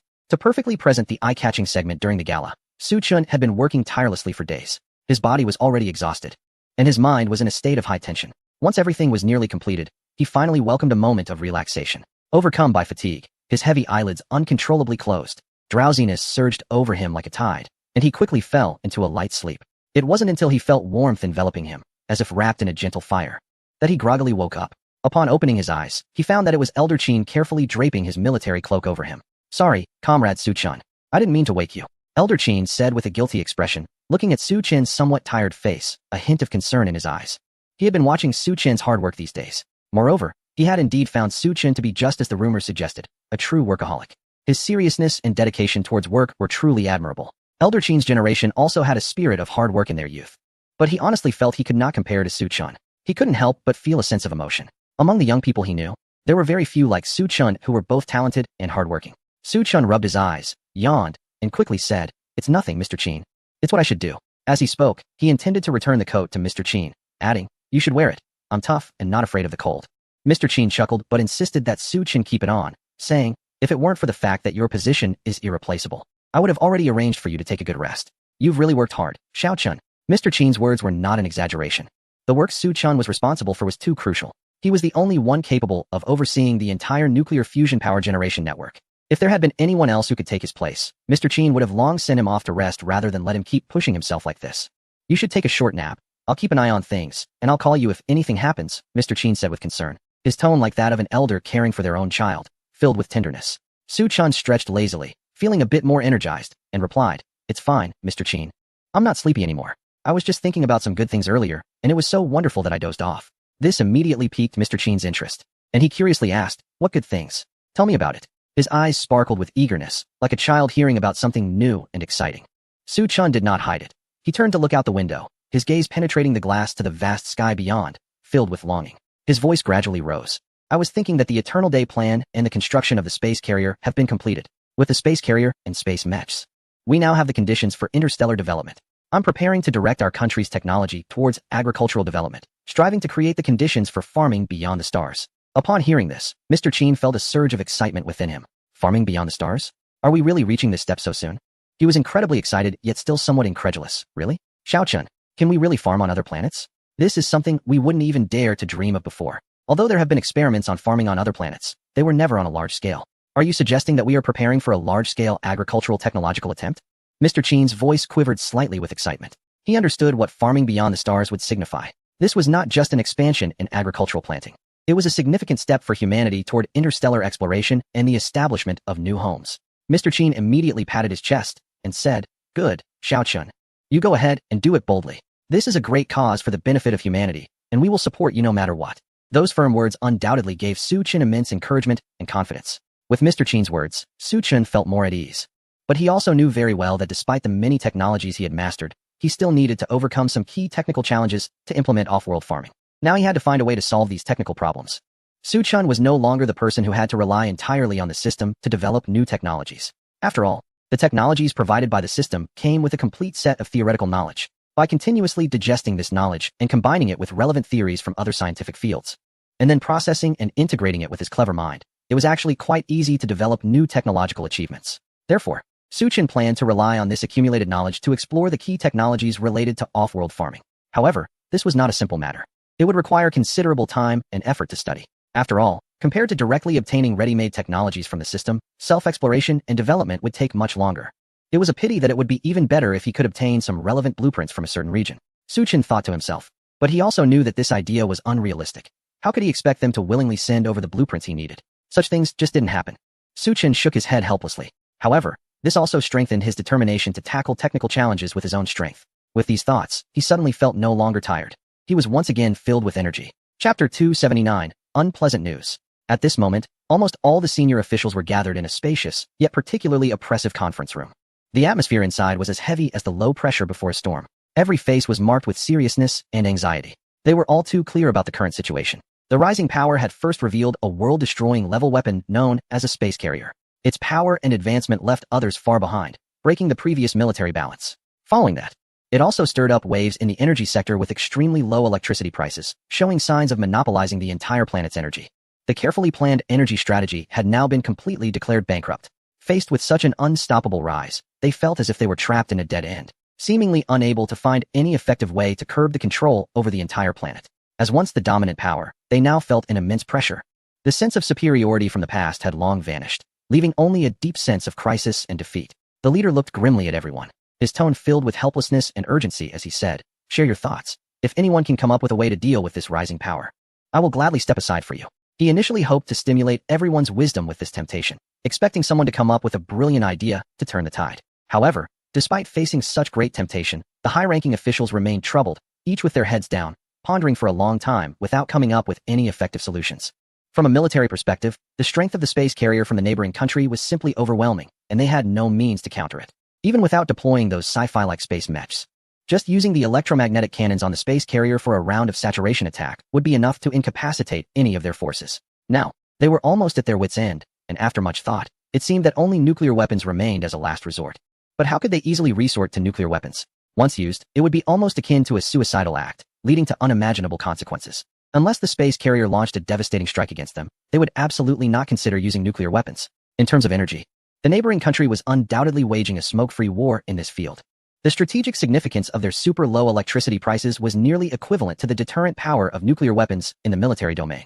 However, they had no comparable nuclear weapons to counter this, and could only watch helplessly as the neighboring country took step after step toward monopolizing the power resources of the entire planet, leaving them feeling increasingly tormented. At this moment, the Secretary of State returned from the neighboring country, having personally experienced a series of heavy blows from the neighboring country. He understood their current strength better than anyone else present. Unfortunately, the neighboring country's secrecy was so tight that even when he was on the space carrier, he could not obtain any truly useful intelligence. So when the military scientists inquired about information regarding the space carrier, other than stating that it was very advanced, he couldn't come up with any additional information. He felt that the most urgent task at hand was to gather as much intelligence about the neighboring country as possible, as there might be a breakthrough to be found. Seeing that everyone was at a loss regarding the neighboring country, the Secretary of State cleared his throat and spoke up. His deep voice sounded particularly loud in the oppressive and quiet space. Since we can't come up with a way to deal with the neighboring country for the time being, we might as well focus on obtaining more information about the space carrier and their nuclear fusion power generation device. If there are any fatal weaknesses among them, we can exploit these weaknesses to impose sanctions. The high-ranking officials listened to him and felt somewhat disappointed. They had originally thought the Secretary of State had come up with some brilliant idea, but it turned out to be just another helpless measure. However, upon further reflection, this did make sense. Since there was no way to confront the neighboring country directly, they could only try to dig up some advantageous intelligence.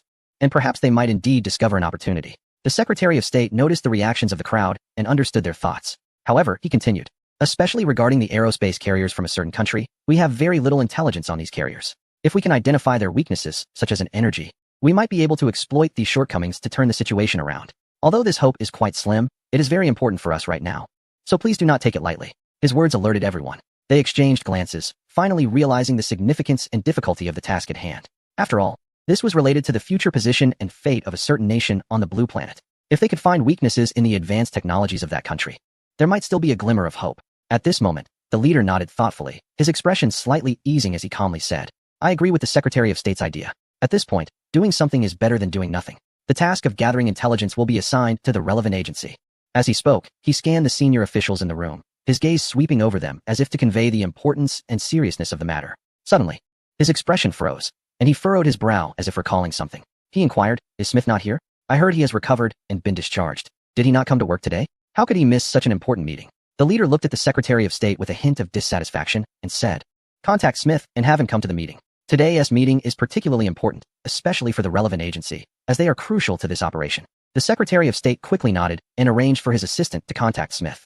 However, not long after, the assistant returned, looking anxious. I'm sorry, sir, we couldn't reach Mr. Smith. Even his family hasn't responded. This left the Secretary of State worried, as it involved national security. How could Smith go missing at such a critical moment? He urgently instructed nearby law enforcement personnel to go to Smith's residence to find him, while everyone in the meeting room anxiously awaited news, the atmosphere growing increasingly tense. Before long, the leader's phone rang. He quickly answered, but before he could speak, an urgent voice from law enforcement came through. Mr. President, is there an issue with the address you provided? We followed your instructions and arrived at Mr. Smith's residence, only to find it empty. There's nothing left inside. Oh, wait. The officer suddenly seemed to have realized something. His gaze fell on a corner of the house, and he paused, abruptly changing his statement. To be precise, there's still a cat that can do backflips left. The leader was taken aback by this nonsensical statement from the officer. He widened his eyes and exclaimed, what do you mean a cat that can do backflips? I want to find Smith. The address is correct. You need to search carefully. That must be the address of the Smith family. Saying this, the leader became furious and hung up the phone, muttering to himself, a bunch of useless people. And Smith. He recalled that not long ago, Smith had mentioned wanting to take a vacation, but he had rejected the idea. The more he thought about it, the angrier he became, and he said fiercely, if I find out that he went on vacation at such a critical time, I'll make sure to have his head. Just then, the door was suddenly pushed open, breaking the tense and oppressive atmosphere in the room with a creak. A figure appeared at the entrance, and all eyes turned toward him. The leader frowned and asked displeased, Ayres, what brings you here? The middle-aged man in a black coat with a shiny bald head was Ayres, the head of the leader's private intelligence organization. As he entered, his serious expression made everyone feel a sense of foreboding, as if bad news was about to be announced. Taking a deep breath, he slowly said, Mr. President, I may have some bad news for you. Our investigation has revealed that the director of our intelligence agency, the esteemed Mr. Smith, seems to have disappeared. Chapter 280. What era is this? Still using letterhead? Ayers' words were like a bombshell, instantly shocking everyone present. The entire conference room erupted into chaos. People whispered among themselves, their faces filled with disbelief and astonishment. Smith has disappeared? Our intelligence agency director actually ran away? I don't understand. This isn't his fault. Why would he run away? A senior executive widened his eyes, full of confusion, repeatedly muttering as if he couldn't believe the news he just heard. Could it be that the pressure from a certain country was too great for him? What kind of nonsense reason is that? If that were the case, the one under the most pressure should be our leader, right? Another senior executive frowned, his tone laced with dissatisfaction and disdain. In their view, Smith, as the director of the intelligence agency, bore the heavy responsibility of gathering intelligence for the country and responding to various crises. He couldn't just run away without a valid reason. The leader had always trusted this subordinate. He had relied heavily on Ayers. But this time, hearing Ayers say that, he found it somewhat absurd. He frowned, his face darkening as he said, Ayers, Mr. Smith is my capable assistant. How can you say he ran away? Accusing someone requires evidence. The leader's tone carried a hint of anger. His words revealed his defense of Smith while also questioning the veracity of Ayers' claims. Ayers seemed to have anticipated that these individuals would not easily believe him, but he came prepared and really had evidence. He gestured toward the door. And then the president of the Imperial Bank walked in. Although the bank president held a respectable position in the financial sector, he appeared somewhat nervous standing before these high-ranking officials. He tightly clutched a stack of transfer receipts and cautiously said, Honorable Leader, we have discovered significant transfer records in Mr. Smith's bank account. The counterpart is an overseas private account, and we are unable to ascertain its origin or investigate the identity involved. However, Mr.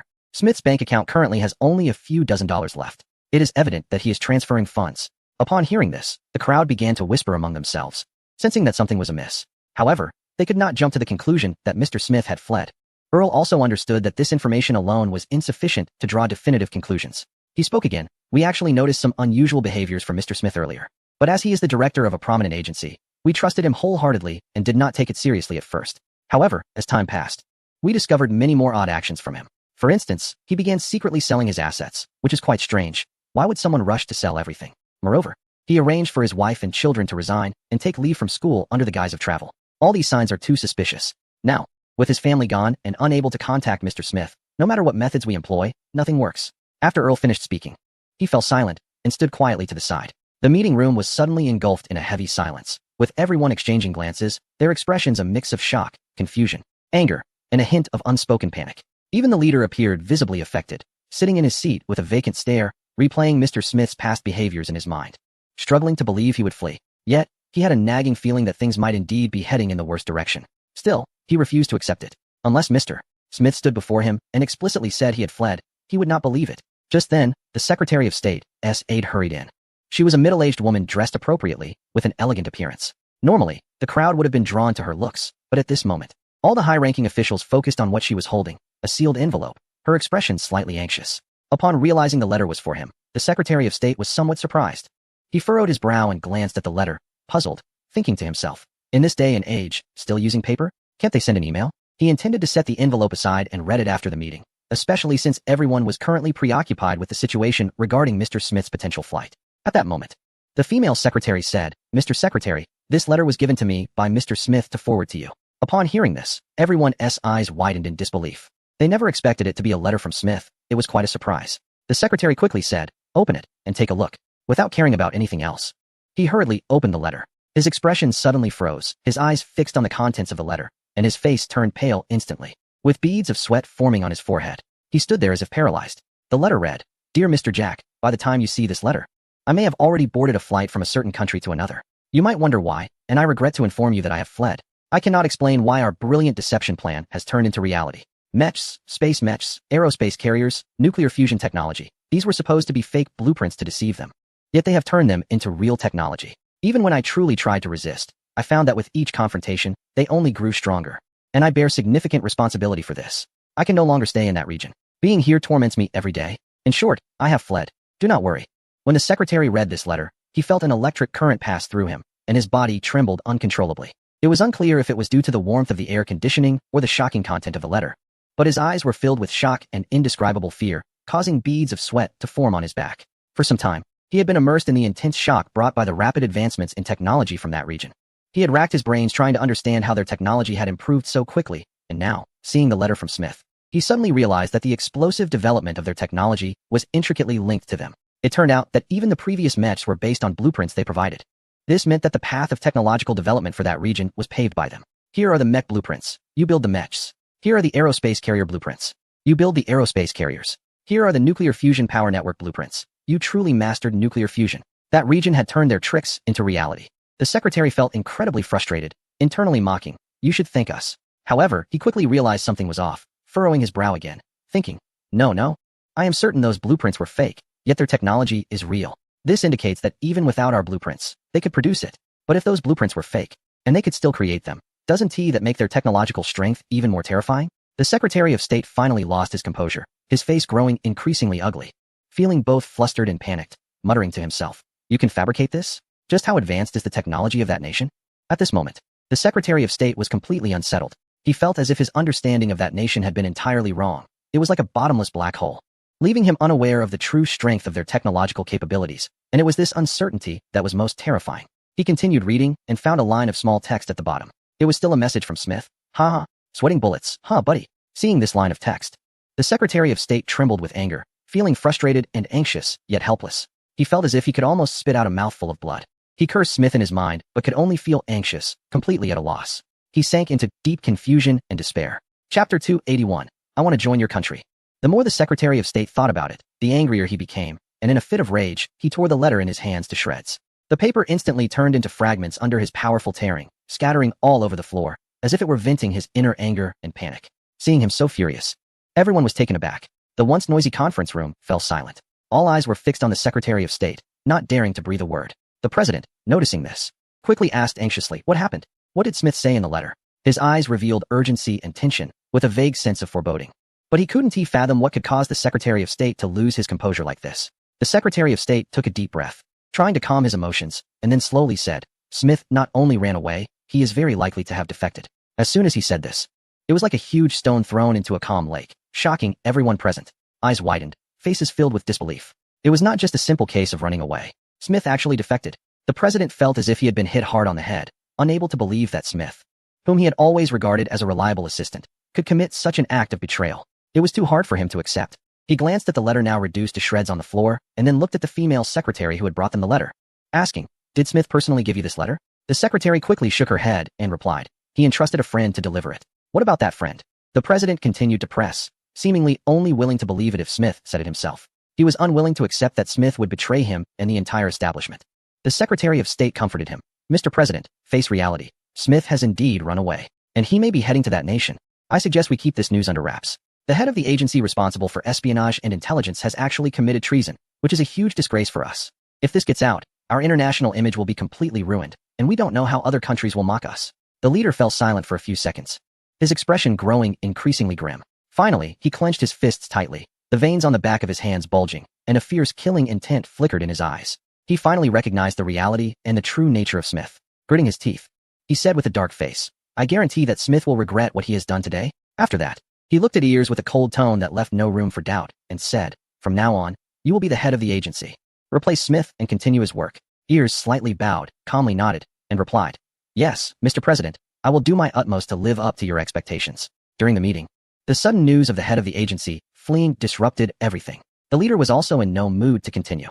He irritably instructed the Secretary of State to arrange the intelligence work for Ears, then slammed the table and said loudly, "Meeting adjourned." The voice echoed in the conference room, and everyone hurriedly left with their own complex emotions. On the other side, within the security agency, there was a busy yet orderly scene. The security agency is the main intelligence and security department, providing strong support for national decision-making and security by collecting and analyzing various intelligence information. The head is named Liu Qianxing, whose impressive resume showcases extraordinary abilities at a young age. He is only 43 years old and already the head of the agency, responsible for safeguarding national secrets and the safety of important figures. Just after the Spring Festival Gala, he was busy wrapping up his work. After all, the gala was not only a significant test for the production team, but also a formidable challenge for their agency due to the special nature of the program. Key figures, including Elder Qin and other high-ranking officials, participated in the event. Besides the usual intelligence gathering, the agency also had to ensure the security of these high-level officials without any negligence. Among these, the protection of Su Chun was of utmost importance. Su Chun holds a crucial position in the country, and his technological expertise and significance for national development are evident. So his security level has been elevated to the highest grade. Wherever Su Chun appears, there are strict security measures in place, monitored by countless eyes. Among these, not only are there elite agents from the country, who have undergone rigorous training and possess strong adaptability and professionalism to handle various emergencies. But also the most advanced artificial intelligence is involved. Various high-tech means are employed to comprehensively ensure Su Chen's safety. Fortunately, the Spring Festival Gala work concluded smoothly, and director Lu Qianxing let out a slight sigh of relief. However, he still didn't dare to let his guard down. Every day, he would gather the elite agents responsible for Su Chen's security, repeatedly stressing various possible situations to ensure everything was thoroughly prepared. To be honest, he had never been as attentive to any other top figures in the region as he was to Su Chen, as Su Chen was crucial to many key factors in the future development of the region. Just as he put down his work and stood up to pour himself a cup of tea to soothe his throat, the phone suddenly rang. Its sound starkly contrasting the quiet office. He quickly set down the teapot and hurried to the phone, picking it up politely, asking, "Leader, may I ask what instructions you have?" It was known that this phone number was only known to Lu Qianxing's superior, and under normal circumstances, no one else would call. So, when the phone rang, he instinctively thought it was his superior calling. At that moment, there was silence on the other end for 2 seconds. Then a strange voice asked, "Is this Director Lu Qianxing of the National Security Agency, Mr. Lu?" Upon hearing the accent, Lu Qianxing furrowed his brow, feeling that something was off. He cautiously asked, "Who are you? How do you know this number?" He was well aware that only people he knew had access to this number. The other party immediately responded, "So you are Mr. Lu, right? Please don't be nervous, Mr. Lu. Let me introduce myself." After a 2-second pause, as if preparing himself, the voice continued, "I am former CIA Director Smith." Upon hearing this, Lu Qianxing was taken aback, his eyes wide with shock as he thought to himself, "Former CIA Director Smith? Isn't Smith the current CIA director? Wait, does that mean he resigned?" He quickly considered various possibilities in his mind. If the other party truly was Smith, knowing this number might not be difficult given his previous position. However, Lu Qianxing still held doubts about his identity and wasn't ready to believe him outright. Instead of directly denying him, he followed up with a question, "So, Mr. Smith, may I ask why you were calling?" On the other end, Smith seemed to let out a soft sigh, his tone revealing a hint of helplessness as he slowly said, "If possible, I really wouldn't want to make this call." Taking a deep breath, as if he was making a significant decision, he continued, "Mr. Lu, I won't beat around the bush. I want to join your country." Lu Qianxing's eyes widened in surprise as he processed Smith's unexpected statement. His mouth dropped open in shock, almost to the point of losing his jaw. He couldn't believe it and thought to himself, the intelligence and espionage chief actually wants to join our nation? This is just too outrageous. He never expected the other party would say something like that, and for a moment, he was at a loss for words, frozen in place. However, he quickly regained his composure, realizing that this matter was far from simple. He needed to think it over carefully. At this moment, Lu Qianxing still felt that something was off. After all, Smith, as the head of a significant intelligence agency, held an important position. Why would he want to defect to another country? Could it be that he was in some insurmountable predicament and was seeking a way out? Or was there some hidden conspiracy behind this? For instance, was he sent here as a spy? Thinking of this, Lu Qianxing found it rather amusing. Did they really have no one else and had to send the chief of intelligence as a spy? However, while he felt it was unlikely, he didn't completely dismiss the idea. It's better to be cautious than sorry. Lu Qianxing pinched the bridge of his nose, knowing that he couldn't just come to a conclusion like that. After pondering for a couple of seconds, he suddenly spoke up, cautiously asking, "Mr. Smith, may I ask why you want to join our nation? You know that if you can't provide a reason, it might not only be an issue for me, but our leaders might also not approve." Smith fell silent on the other end of the call for a couple of seconds, seemingly organizing his thoughts or still hesitating. Then, he cleared his throat and slowly said, "Although I don't want to admit it, I have run out of options here. If I stay, my life may be in danger. I'm not too worried for myself, but my child is still young, and I really have no other choice but to hope for your assistance." His tone carried a hint of helplessness and sadness, as if he was truly cornered. Lu Qianxing remained calm, not letting the pity in his words cloud his judgment. He continued to press, "What specific reasons led you to this point?" He understood very well that he couldn't just take the other party's word for it without verification. He needed to clarify the whole situation, as it involved significant implications for national security. Smith inwardly scoffed. "How dare you ask? I'm embarrassed to say, I can't possibly tell you that I used false information to deceive you, and as a result, you created something real, so now I can't stay here." Thinking this, he still replied, "I really can't disclose the specific reasons, but I'm not just hoping to join your side. By the way, I also come bearing a gift." He thought to throw out what he believed to be the most valuable thing first to see how the other side would react. Lu Qianxing initially wanted to say, "If you want to disclose any reasons, how can we accept you?" But upon hearing that the other party had a gift, he immediately became interested. He hurriedly asked, "What gift?" He was pondering what kind of gift Smith could come up with. Could it be some confidential information from a certain country? After hesitating for a moment, Smith lowered his voice and said something on the phone. As Lu Qianxing listened, he was suddenly taken aback, the calm expression on his face vanishing in an instant. It was replaced by sheer astonishment. His hand holding the phone tightened unconsciously, and his heart was in turmoil. He never expected that the gift Smith mentioned was this. Meanwhile, in the laboratory of the Revival building, Su Chen was fully focused on detailed research for the extraterrestrial farming project. As the research progressed, he increasingly felt that he had underestimated this project. To realize the great idea of farming on another planet, a considerable amount of technology is indeed required. Take planting, for example. Although there are space mechs that can adapt to various extraterrestrial environments, their large size makes them unsuitable for detailed agricultural operations. Therefore, to successfully implement the farming plan, a complete extraterrestrial base with a well-functioning life support system needs to be constructed. Only then can personnel live and work normally on another planet. Additionally, appropriate technology to modify the local environment is necessary, as the conditions on most extraterrestrial planets are harsh and vastly different from those on Earth. Finding a way to create an environment suitable for growing food crops is quite a challenge. Suchin couldn't help but sigh. It seems this plan is not as simple as I imagined. To overcome all these technological hurdles, it would take at least 3 to 4 years. In fact, there is a significant technological gap between achieving interstellar travel and interstellar colonization for farming. Relying solely on the theories and knowledge provided